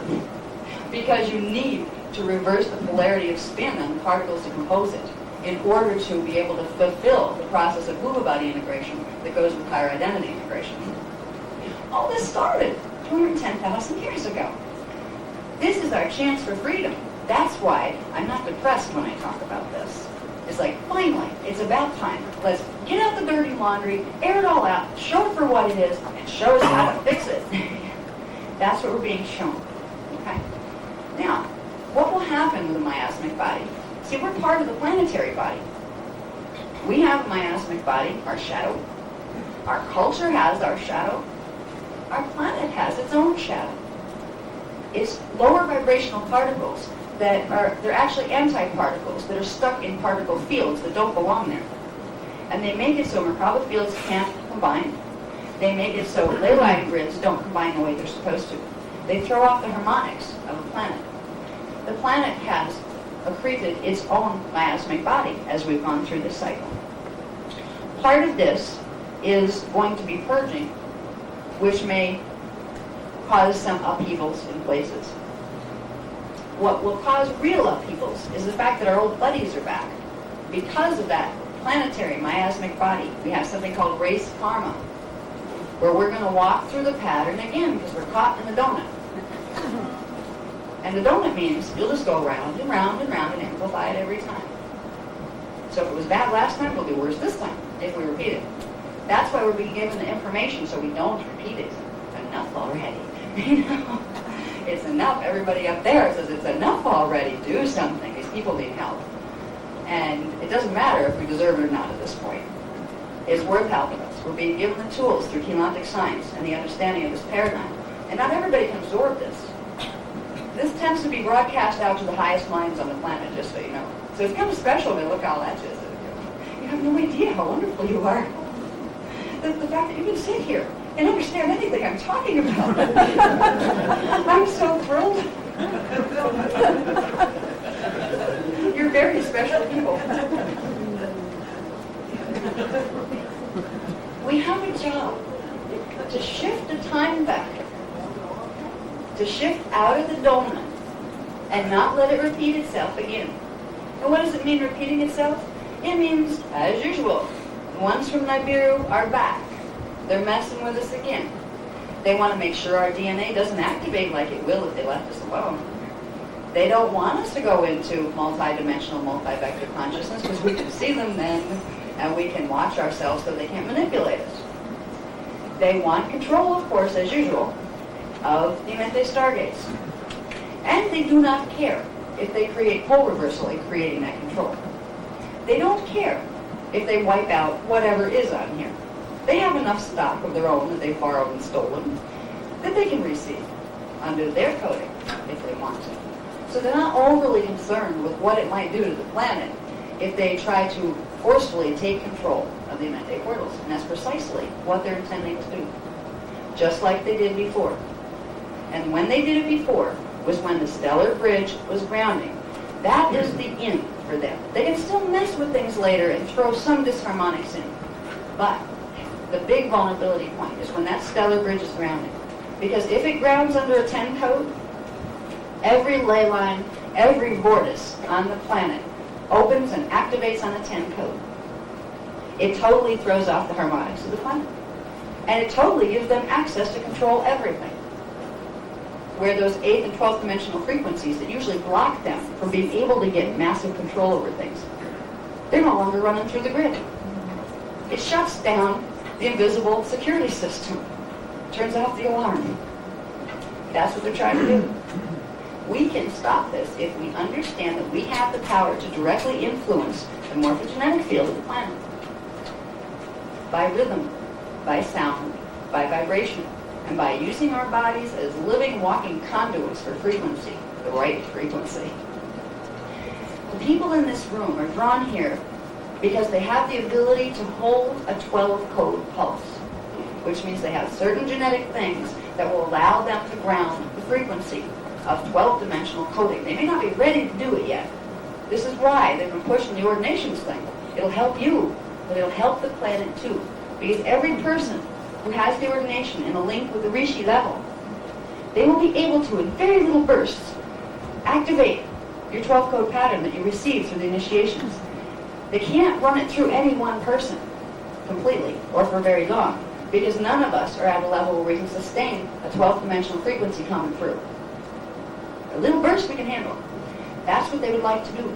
Get as many people together that can hold bursts of 12-dimensional frequency coming through the silicate matrix. If you don't have the imprint from it, they won't even do that with you because it would harm you. But if you have the imprint that you get through the initiations, if you didn't have it when you were born, and if you have the link with the Rishi, they can balance and modulate those fields. The Rishi levels of identity from harmonic 5 are fully capable of pulling through pulses of 12 code. We can't ourselves set the grid into a 12 pulse because we can't carry it by ourselves yet. But we can open the grid and let our bodies be used as the energy conduit through which the Rishis can send little bursts of it through. And if there's enough little bursts of it, they'll syncopate it and how it goes. It'll form that standing wave movement. It will recode the 10 code that they're planning to send through this grid. Let me tell you about the 10 code. Somewhere in there I have the map. And these are more for you than for me. They help me to keep a flow of what I don't want to forget about. But if I go off the chart packs, that's okay. I do that a lot. So, you know, it's not a, oh, you forgot this. That's in there for you. This is in there. This is for us. Okay, I'll talk about what needs to be talked about here. So if I lose, you know, if there's pages that, well, she didn't cover this. Yes, it is. It's in there. You know, you can look at it in there. That's what your chart pack's for. Now, we have a map. Here we go. And you know, somebody was so nice to let me use their little red dot thing. And I put it down someplace and I haven't been able to find it. Is it really? I'm clueless, right? Thank you. That's the problem when you go multidimensional. You tune out what's below you and you like end up hanging out in B5 and talking to people here and whatever's going on down here, you have any clue. Don't try it while driving. It's dangerous. I know, I almost crashed into things. Okay. Now, what is happening? Here's where Montauk comes in. The Montauk Project, which for a real quick refresher, and there's books out there that will tell you a lot more about it than I can. I just know basically how it operates. It was a set of, it was connected to the Philadelphia experiment in 1943, where they were using Zeta technology to create certain effects, and what they actually did was stumble across the ability to poke holes in time. It wasn't exactly what they were trying to do, but it was even better. They ended up transporting a battleship from back there up into 1983. Oh, how did that? Look at this. Then they needed to develop what that technology was. What was done was created a set of artificial time portals. Time portals are a natural occurring thing within the natural morphogenetic structure of a planet. But you can fake them by using sound and light frequency and electromagnetic pulse and scalar pulsing to force dimensional blends that aren't natural. What they don't realize is if you do this enough, you create black holes and they suck your planet in. We're not in that trouble yet. Give them a few more, a few hundred years playing with this, and our planet will go the way the Zeta's planet did. That's what they did. They created a bridge zone, actually, between their parallel and their Earth. They forced open a set of portals and kept them open for years and years until they started tracking black holes. In fact, they were sucking up all the matter on the planet, and they were going to implode, and they didn't. So, the Montauk stuff is dangerous to begin with. It was shut down for a while after 1983. In 1983, they did an experiment, knowing that now they had enough. They could make the link back to 43, where the original experiment that ripped the hole in time took place. Now they could angle it where they wanted to. by shifting the time vector, the projection of energy signals, just like our consciousness is an energy signal, and we can move it from different vectors. Well, they learned that by moving it from different vectors, they could actually end up in different space-time places. They got themselves in some trouble because some things came out of those portals that they weren't expecting. They released some forces on the planet that supposedly only existed in ancient mythology. Big shadow things that came out and like tried to get them and those kind of things. They shut it down for a while. It's been reactivated as of July. They were doing little stuff over there before that, but as of July, they've reactivated it big time for one very specific reason. They want to, and the they I'm referring to is the secret government, who at this point is terrified to do anything but cooperate with the Zetas and the Dracos. And the Zetas and the Dracos are gloating over the fact that now they have Nibiru on their side. And the ones from Orion that originally motivated them. They're getting really cocky. They really think that we're stupid and clueless enough here. And there's not enough of the ones that are awakening to do anything about it. What they want to do is this. They're using electromagnetic pulse technology. They're using interdimensional scalar wave technology to set a 10 code pulse into the Earth grid.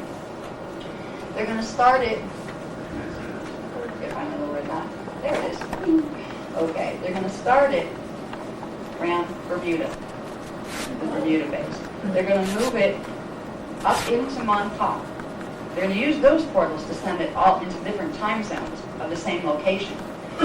Then it's going to follow the ley lines. There's some ley lines that run straight down here. It's going to hit a place right around Miami. It's called the Miami Circle. And I just noticed articles coming out about that. There has been, right down in that area in Miami, there has been found relics that resemble the positionings of Stonehenge. And I don't know what it is. And there's a whole bunch of of the real estate developers that want to crush it.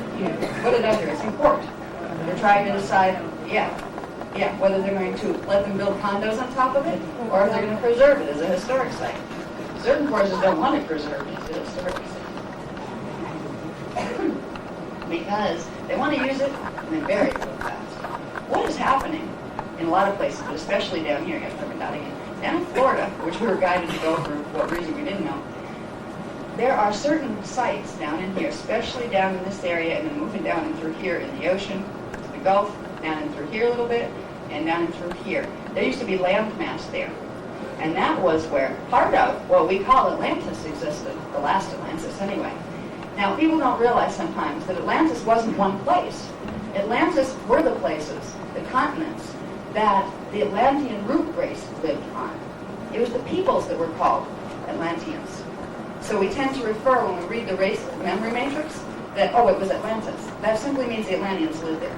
There are all sorts of different names to these continents and places. Okay, not just Atlantis. When we get it, if we start to get information from the race memory matrix, it was Atlantis, it's just telling you it was one of those places the Atlantean root races lived. The history that goes with it is still valid. There was just some complicated names that couldn't even be translated into English. So look at it as Atlantis. That's fine. Yeah, you get the gist. What I'm finding, and I'm utterly amazed, is particularly because Sai Baba guided me to this apartment. He knew what he was doing. We are sitting in Sarasota on top of what used to be the Nephilim temple in Atlantis. It was used to control something called the Cathara grid. There is a sphere of energy way down in the Earth's crust in the D2 frequency levels, right off here, off the coast of Siesta Key, which is part of Sarasota, Florida. I talked a little bit last night about the Cathara grids. You want to modulate between that and the one of the Cathara? To give them a refresher on the Cathara that's in there. I'm going to show you the Cathara grid again. It's in some of the old chart packs. It was in there somewhere. Just hold it up with this. Here's one.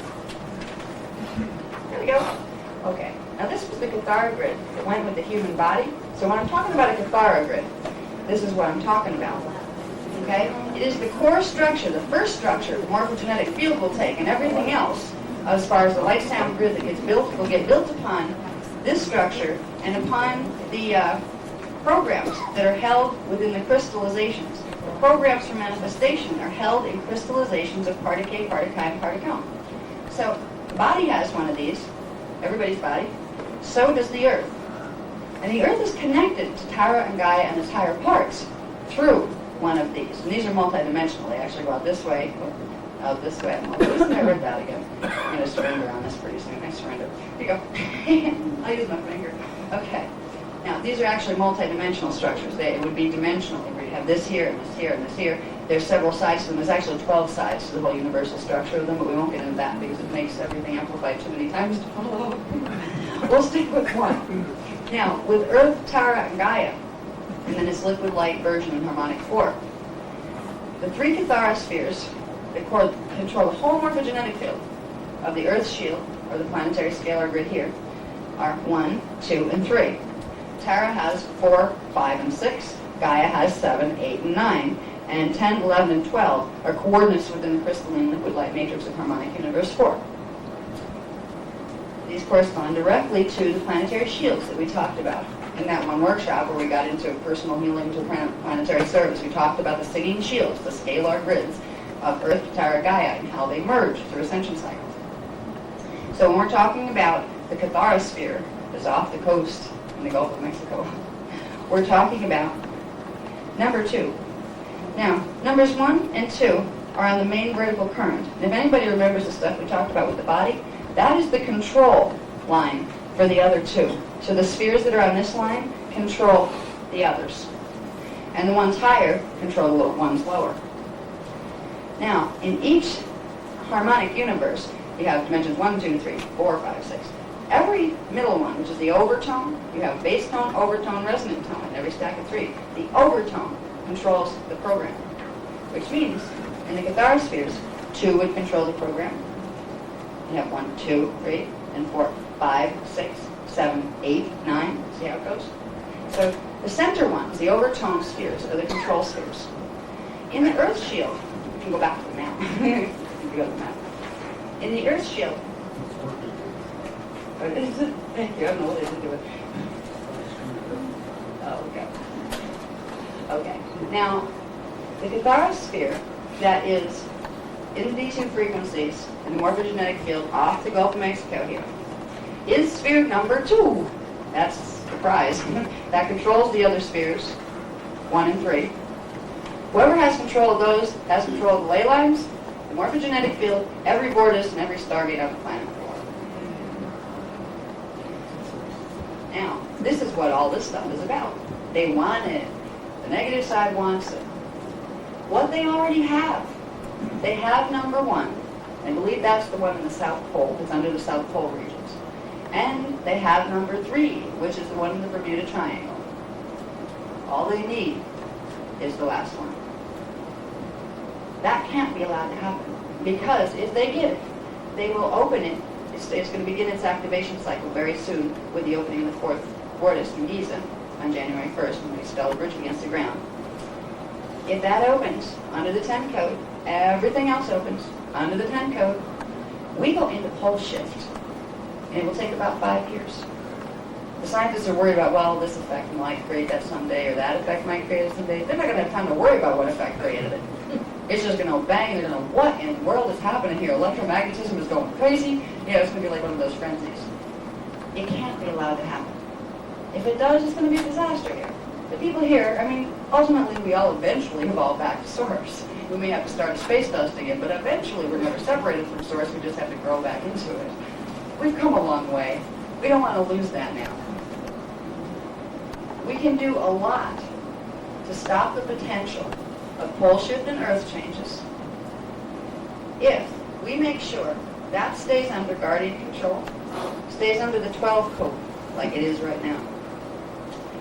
More than that, since they're linking them all together through this pulse, we have the ability that if we know how to change that 10 code into a 12 code pulse, we have the ability to not only keep this safe, but since they've already connected them all for us, we can send the 12 code back to this one and down to the South Pole and get them all back in one fell swoop.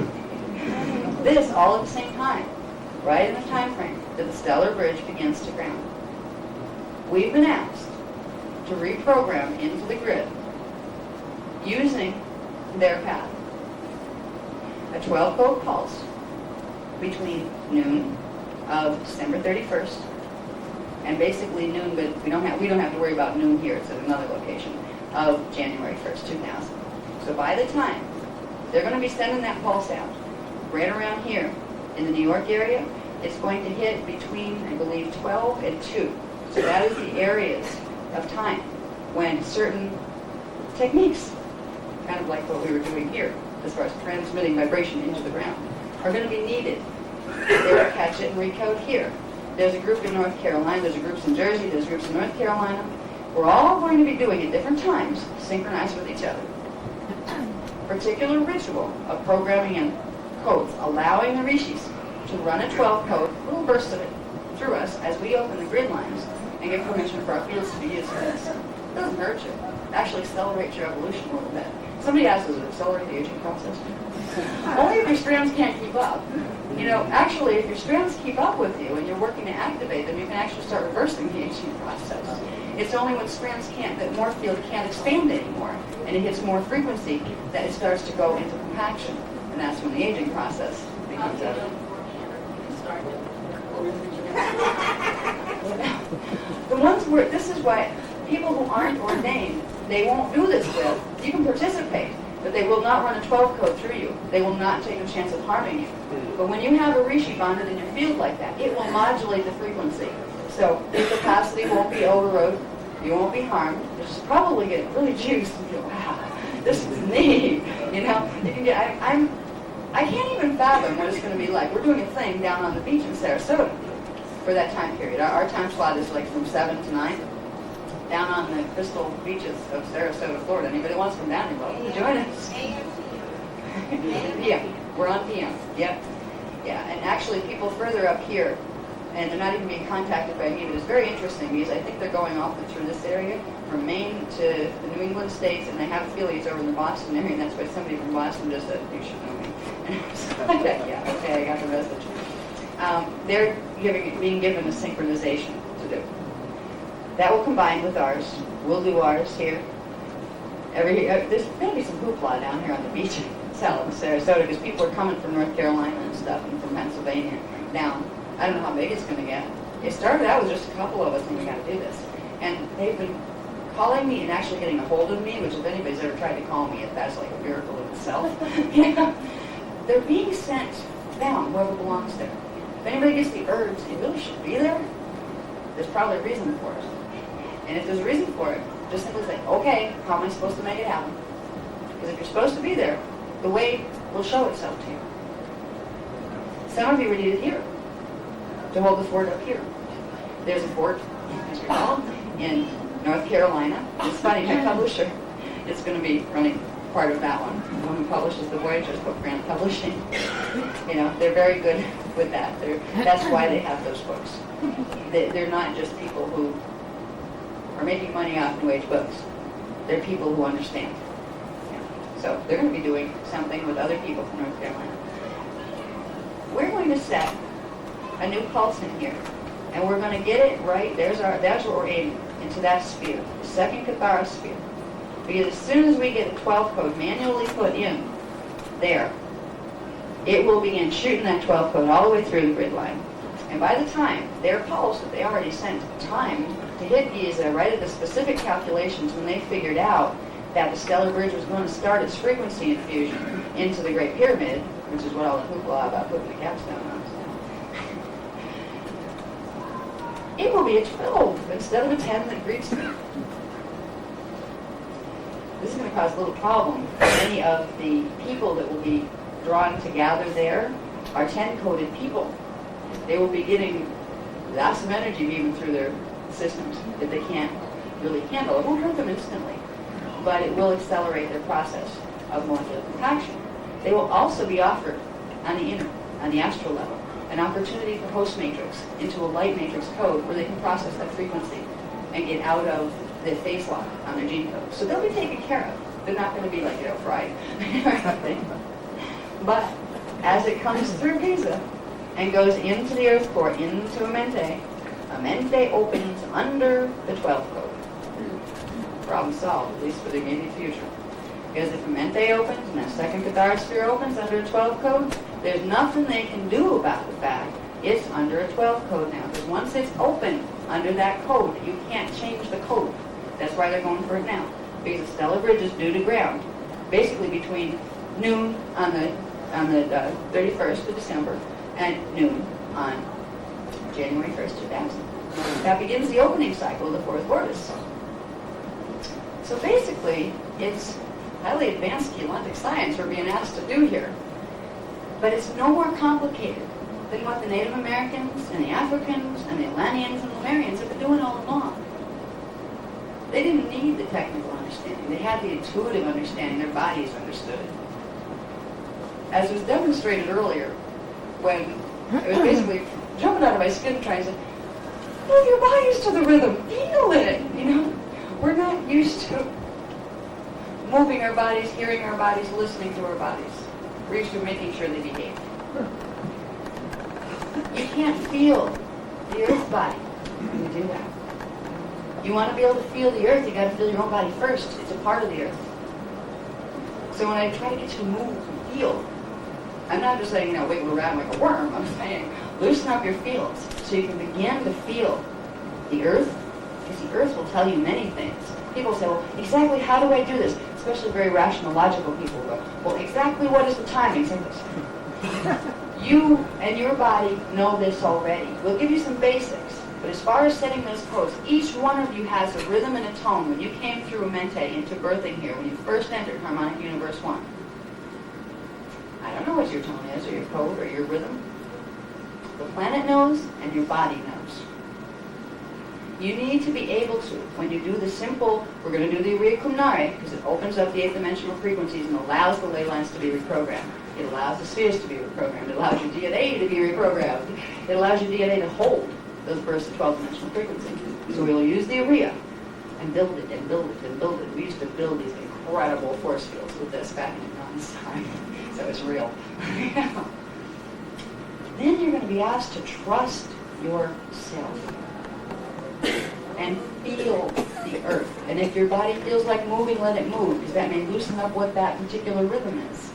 You're going to be asked to go into a state of harmonic resonance with your body, and then with the earth, and then with the group you're with.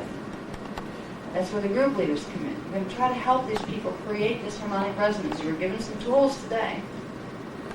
And I'm sorry I don't have them written in the chart packs. They were given to me spontaneously today as we went along. Just, oh, there they are, download. So, it can be a very powerful experience for you personally, as far as healing and feeling a connection you might not have ever felt before to the earth, to each other, to the universe. But you will be doing a service that can't even be measured. I'm not even going to put grandiose words on it. Oh, we're saving the planet. People laugh at stuff like that. And we don't need it to be grandiose. We're doing advanced geologic science, morphogenetic mechanics that are based on 15-dimensional physics. It's a whole lot more real than what the scientists are playing with their little mechanical devices. We can do this, and we can do it together, if we're willing. I didn't know it when I started my workshops, that this is where it was going. I've always trusted in working with them. I know they're helping us.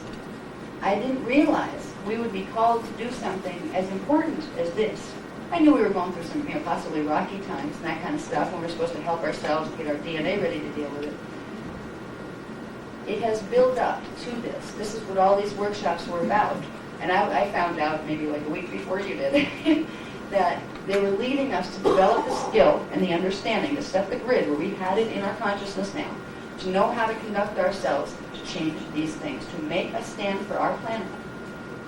Because we're the few people on the planet, and there's going to be some more groups like this, who have enough coding activated in the DNA where they can understand anything I'm talking about. That is a gift right there. I mean, can you see me going out on the street and trying to talk to just about anybody about this? What is your problem? I talk to physicists, and they're great until they say, what is base magnetic? What do you mean, what's base magnetic? It's an accreting or drawing in force. I don't even know how to explain interdimensional physics if they haven't identified base magnetic particles compared to base electrical transmitting particles. And I've gotten in arguments with physicists about this. Well, what kind of terminology is that? I don't know. kind of they use in the future. Sorry if you don't like it, take it up with them. I'm just an intermediary here. This is what we're being asked to do. It's a big job, but it's not really a hard job.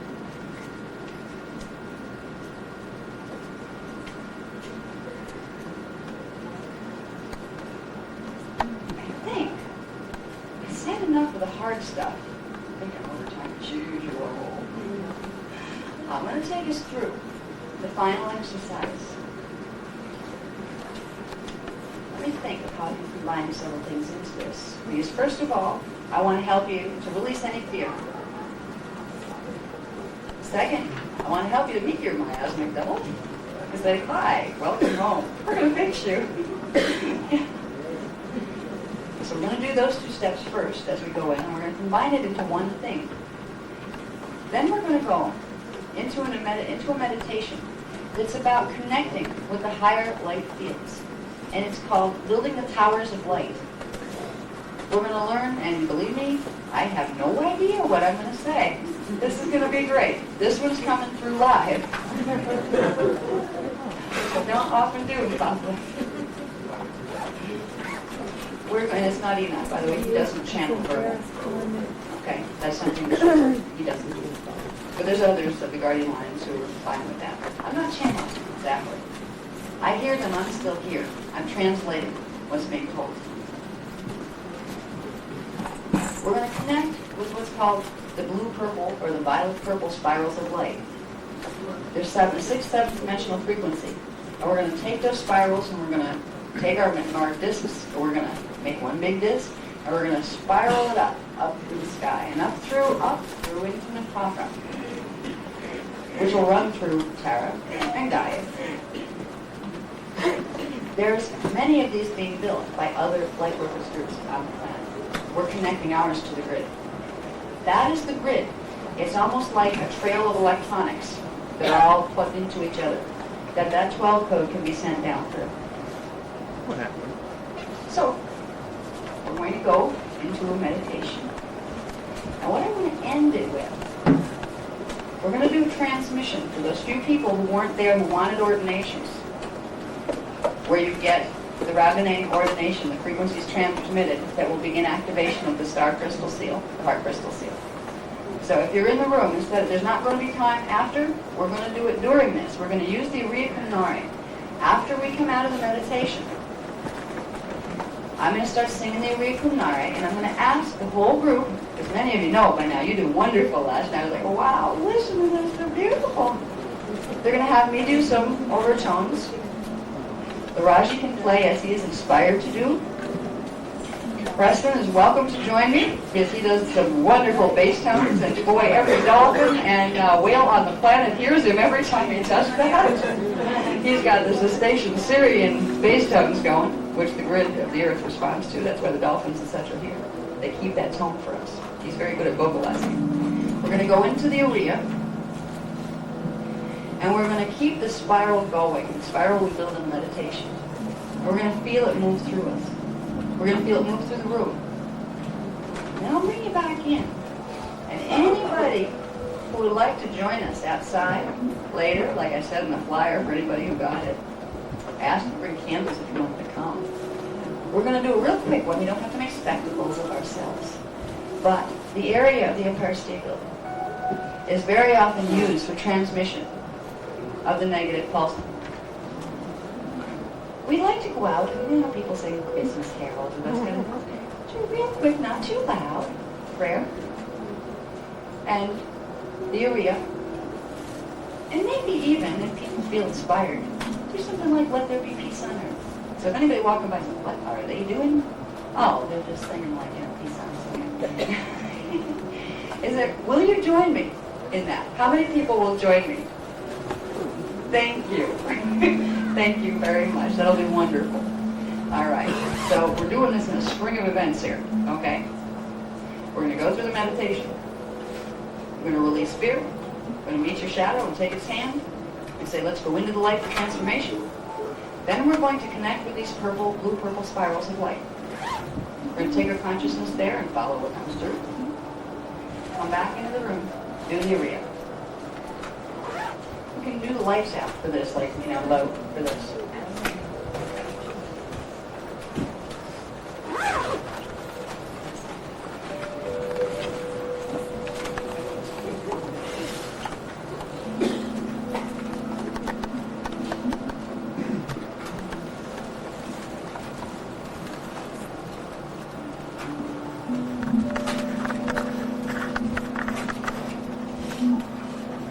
First thing that I would like everyone to do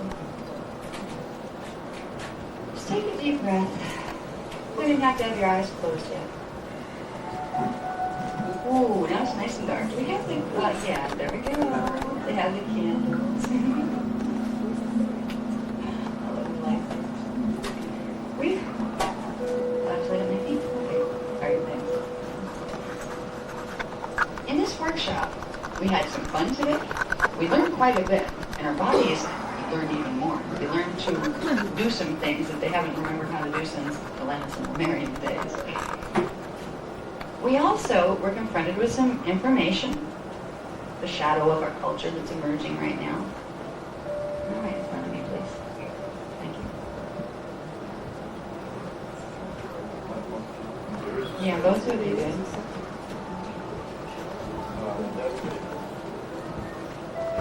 Yeah, there's one more over here. Okay. We experienced information today that an average person might find terrifying, might find at least a little ruffling. There's some part of us that's still very tuned in to the world we live in. That part of us may experience a fear reaction to the information we just heard, even though right now we're holding a light of consciousness that can transform that fear with no problem. So the first thing we're going to do is just want you to put your hands at your sides, begin to shake them gently, and feel energy running down the arms. Throw it into the earth. Great. Shake the hands a little bit. Try not to whack your neighbor.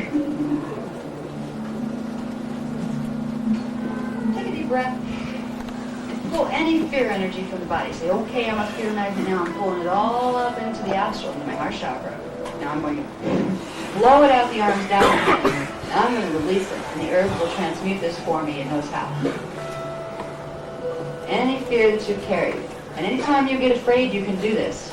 Breathe the fear out of your body and your field, into the heart chakra, blow it down into the arms, through the hands, out the hands, down into the earth, and shake it off until your hands feel better. You'll be amazed how this can clear your emotions if you get scared or upset or whatever.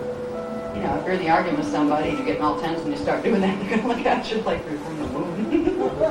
So, excuse me, I'm harmonizing our conflict right now. Any fear that needs to let go. Breathe it into the heart chakra. Let it go out. Let the earth and the strength and the power that the earth has transmute it, because it can. And it will. Particularly for a group of people who are willing to serve the earth in such a way. For the earth is a conscious being that we're a part of. And it knows when it's being loved, and it knows when it's being abused. It knows who's loving and who's abusing. It doesn't mind helping you clear your fears, because you're helping it clear its fears and the things that will harm it. Now that we've released the first level of fears that we picked up today, we need to realize that we've been collecting these things for over 200,000 years. So somewhere deep down in there, in that shadow part of ourselves that all of us are terrified to really look at, that lives in our subconscious, Lord knows what you'll find in there. Even the psychologist knows that. Well, you open that door and who knows what's going to come out. That's because you have many lifetimes of disharmonic patterns stuffed down in there. You have your miasmic body. But you have the power now, because you're reaching for alignment with your soul, with your oversoul. You can clear this and heal it. So I want you to close your eyes for a minute. And picture yourself on a little platform, just a dark background and a little platform. There's a little you standing there, just like you are right now.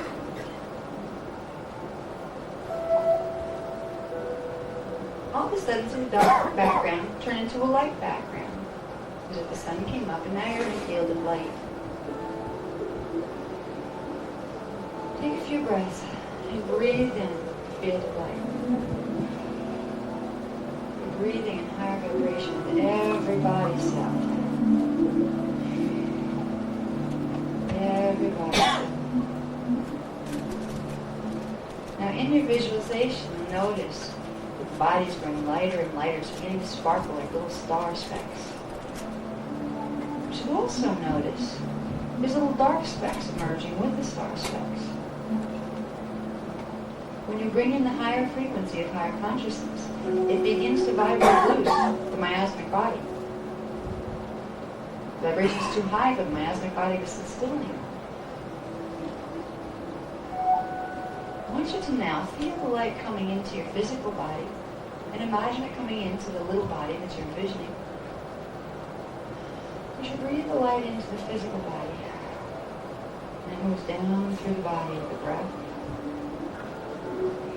Watch in your inner vision as this dark shadow form steps out of you in your little body. Now you have two little bodies. One that's kind of gray and murky looking, and one that's beautiful and brilliant and shining. Picture them standing there looking at each other.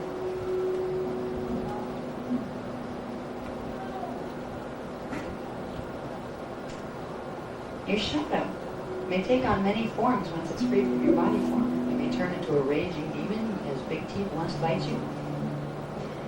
It may turn into oozing ucky stuff that really grosses you out. See, the miasmic shadow part of yourself is part of your identity. It has an identity structure. It's made of consciousness.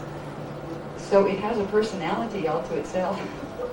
And it will manifest and show the pieces of its personality to you sometimes when you pull it out of yourself to look at it like that. Let it be what it wants to, but realize you don't have to be frightened of anything it shows you, no matter how horrible. If it starts the processing phase, where it starts to flash icky, yucky things you don't want to see at you, just kind of stand there and wait. It's a phase. It'll cycle, it'll pass. When that part of your consciousness realizes it's not affecting you, nor controlling or directing your energy, it'll stop doing that. And then I'll just kind of like hang out like, I don't know what to do with myself now. I'm used to directing this being, this consciousness, by impulsing all sorts of stuff, and the impulsing isn't working now. Gee, I'm not even in that body anymore. It's like rude awakening time for the shadow part of yourself. And that's when you have to become nurturing toward your whole self. It won't understand your words, but it will understand if you breathe in more of that light and then project it out as arms surrounding a shadow. Don't squeeze tight, just put them there. And just feel love toward it. Allow the love. Non-judgment, non-fear. Just a pure, unconditional love, as this is a being that, just like everything else, is a face or manifestation of the consciousness of God. It simply needs to be reharmonized. You don't need to consciously do that reharmonizing. Simply holding the field will allow the higher parts of your identity, to which you're both connected, to reharmonize what needs to be blended. And in the visualization now, see as those arms of light surround the shadow body. See it begin to, again, go back in, if it's shape-shifted out into a different form. See it go back into a form that resembles yours now. And see that form go a shade lighter than it was before when you first saw it. With each breath, see it go another shade lighter. Become aware of how bright the light is that your regular body is holding in the visual. And bring up with each breath the shadow body until it matches the same frequency of light. As you're doing this, you're releasing the phase lock of the particles that are trapped to form that miasmic body. You're changing their angular rotation of particle spin back into the natural spin of the rest of your particles. When you see the two bodies glowing at the same level of light, and there's no more darkness, move back from what used to be your shadow and extend your hand and ask it to take yours. And it will. Mentally say to it, let us be whole now. Let us go higher together. And move toward it as it moves toward you. And then you turn around with your back to it. Let it move into your back and you move into it. So you're positioned back together, just like you had with your astral body, getting it back in.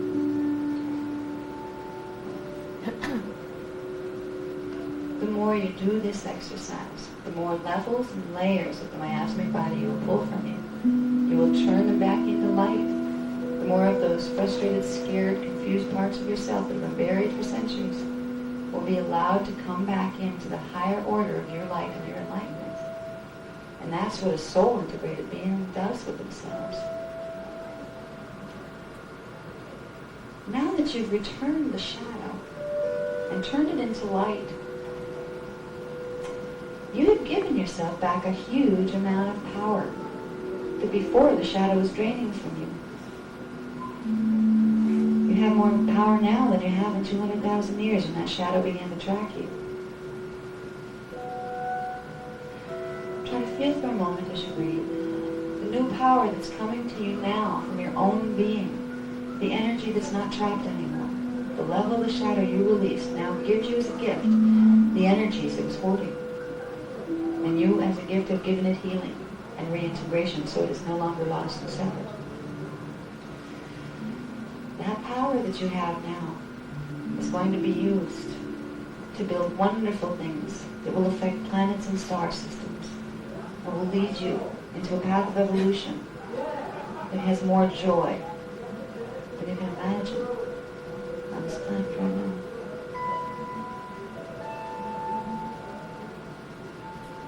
Imagine yourself standing in your small body that is now a light body. Imagine it in your mind's eye. And remember the disc that sat upon the head that we used in the beginning of this workshop.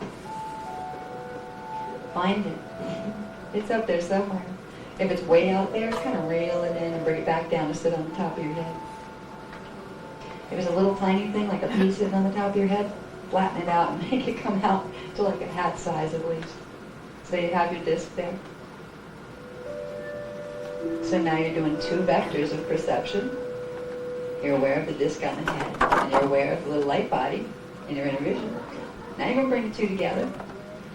Bring the light body image up into the disc. See, it's sitting on it like it's riding on a little circular magic carpet.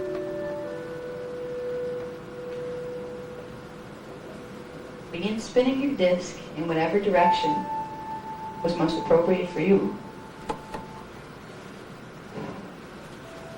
And then begin expanding it out until you feel expanding into the room, into the collective disc, forming the entity of all of the beings here tonight, who are a collective as well, an entity that is also greater than some of its parts. That entity, that I am presence, the one composed of many, a reflection of the divine creative force, is going to create a spiral of energy. It will be colored bluish purple, indigo violet,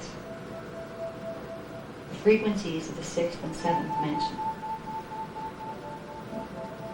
We want you to begin at the base of your spines. Put your consciousness there for a moment. And begin spinning what looks like a snake of bluish purple energy, bluish violet energy, upward around your body in rings, as if you were being coiled by a very friendly snake. Not a dangerous one. Build your coil. It looks like a spring, as if you're sitting inside of a little spring of energy. And when you get it to the top of your head, connect it to the center of your disc.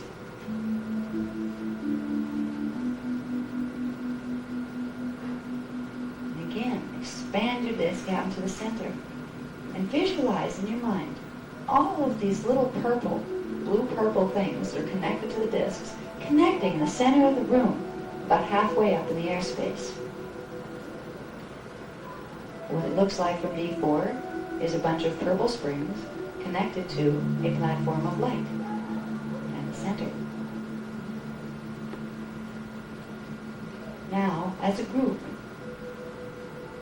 circling whatever way is natural for you, you're going to become aware of that whole disc which fills the whole room, and you're going to spin it with all your might. And you're going to notice it's drawing more and more of that blue-purple energy from you. And it's not taking it from you, it's driving it directly through the Earth core. And from the 15th chakra beyond the Earth core that goes out the other side and way into the galaxy. You're going to bring it up through your spring that starts at the base of your spine. And you're going to begin circling that large disc in the room. And then you're going to begin raising it upward. Upward and upward and upward. High into the room. Then high into the atmosphere above this building. Keep going higher and higher. And see this spiraling construct of blue-purple energy. A blue-purple tower. Spiraling tower. Going upward and upward and upward. And imagine the disc going up so high that it goes through the atmosphere and you can no longer see the disc. All you can feel now is the blue-purple spinning. It's moving around you. And visualize, far, far away from you now, but connected to your spine, this little tiny bit of blue-purple light that's going into the planetary core of Mintaka, way up in the Uranus system. Just imagine where it is. You don't have to know exactly.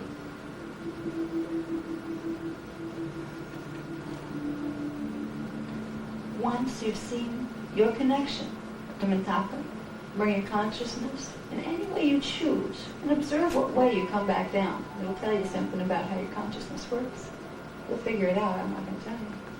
Just come back down from Mintaka now in whatever way seems natural to you. Come back into the room.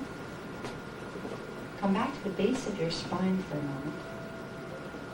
moment. Drawing in a breath. And then very rapidly from the spine, push and exhale straight down into the earth core.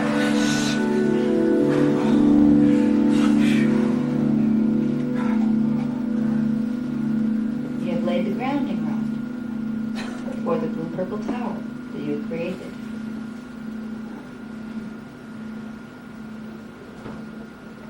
There are about 500,000 of these on planet today.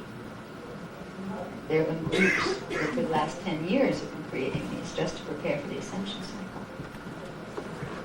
Ours is very special because it is coded to the 12th pulse. It is coded to the diamond sun matrices of DNA, which can hold some of the highest frequency on the planet. Now that we have done that, we will do the final transmission during the Uriya Kumnare Sum. For those who did not receive the Rabbinate ordination yesterday, who wanted it, if there's anyone that doesn't want to receive the transmission of this energy, you can leave the room now, and you don't have to leave, but you can come back.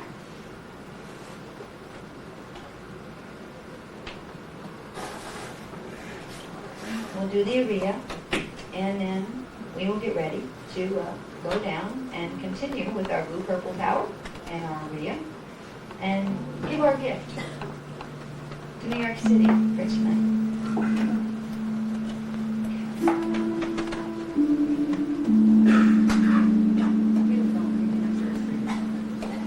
I'm going to get you going like you did last night. And I'm going to ask you to keep the Omega going. You guys noticed how you're good at it this morning. Once you get it going in a good rhythm, I will do the overtones as they are given. And Preston will do the Syrian bass tones that respond right into your substrands and help you activate it. So, yes. And this is the prayer that we couldn't find for those who were here last night. It is here. And maybe this is something we can read down there. We were supposed to do a prayer and then do the Uriya down in front of Empire State Building. We can read this to ourselves. We don't have to scream it. Okay.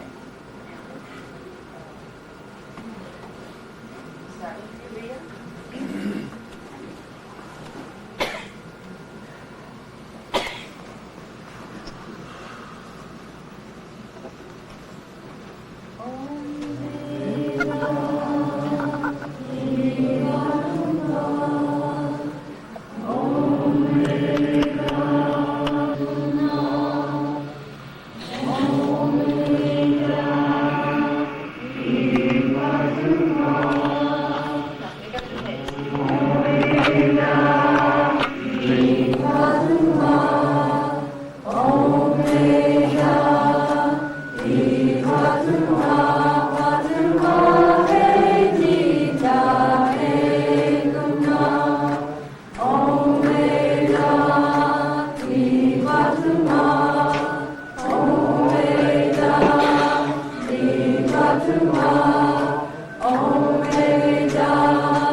Thank you. That was beautiful, by the way. We're turning into quite a choir here. I love it. World Peace Choir. Very. The transmission was given for those, yes, it was transmitted through the room. We did this last night too. This is how it was done. It was because there's too many people at this point to go through the individuals. They beam the frequency through me, and we do it through the palms, and we spread it through the room. The song carries it. It's a carrier wave pattern that takes it right into the DNA. They know what they're doing. Thank you very much for being here. Thank you. I feel so much love for this group of people, and a lot of it's probably reincarnational memory. But aside from that, I'm so grateful that you understand enough to sit here, to sing these songs with me, to do these foot stompings and shakings and patting on each other's backs. We have some really strange workshops. We can do the lights now if you'd like. Put them back on. Please do 2 days, Anna. What? Please do 2 days. We did something. You want 2 days? Oh yeah, I've done that. I've done it before. Also, if anybody's interested in Nancy's artwork, sign a catalog back there, sign a mailing list, and we'll get you a catalog. And also, we have the medallions, sacred geometry medallions available, the flyers back there, and we have the chart packs and the books and all the other goodies, the frequency food.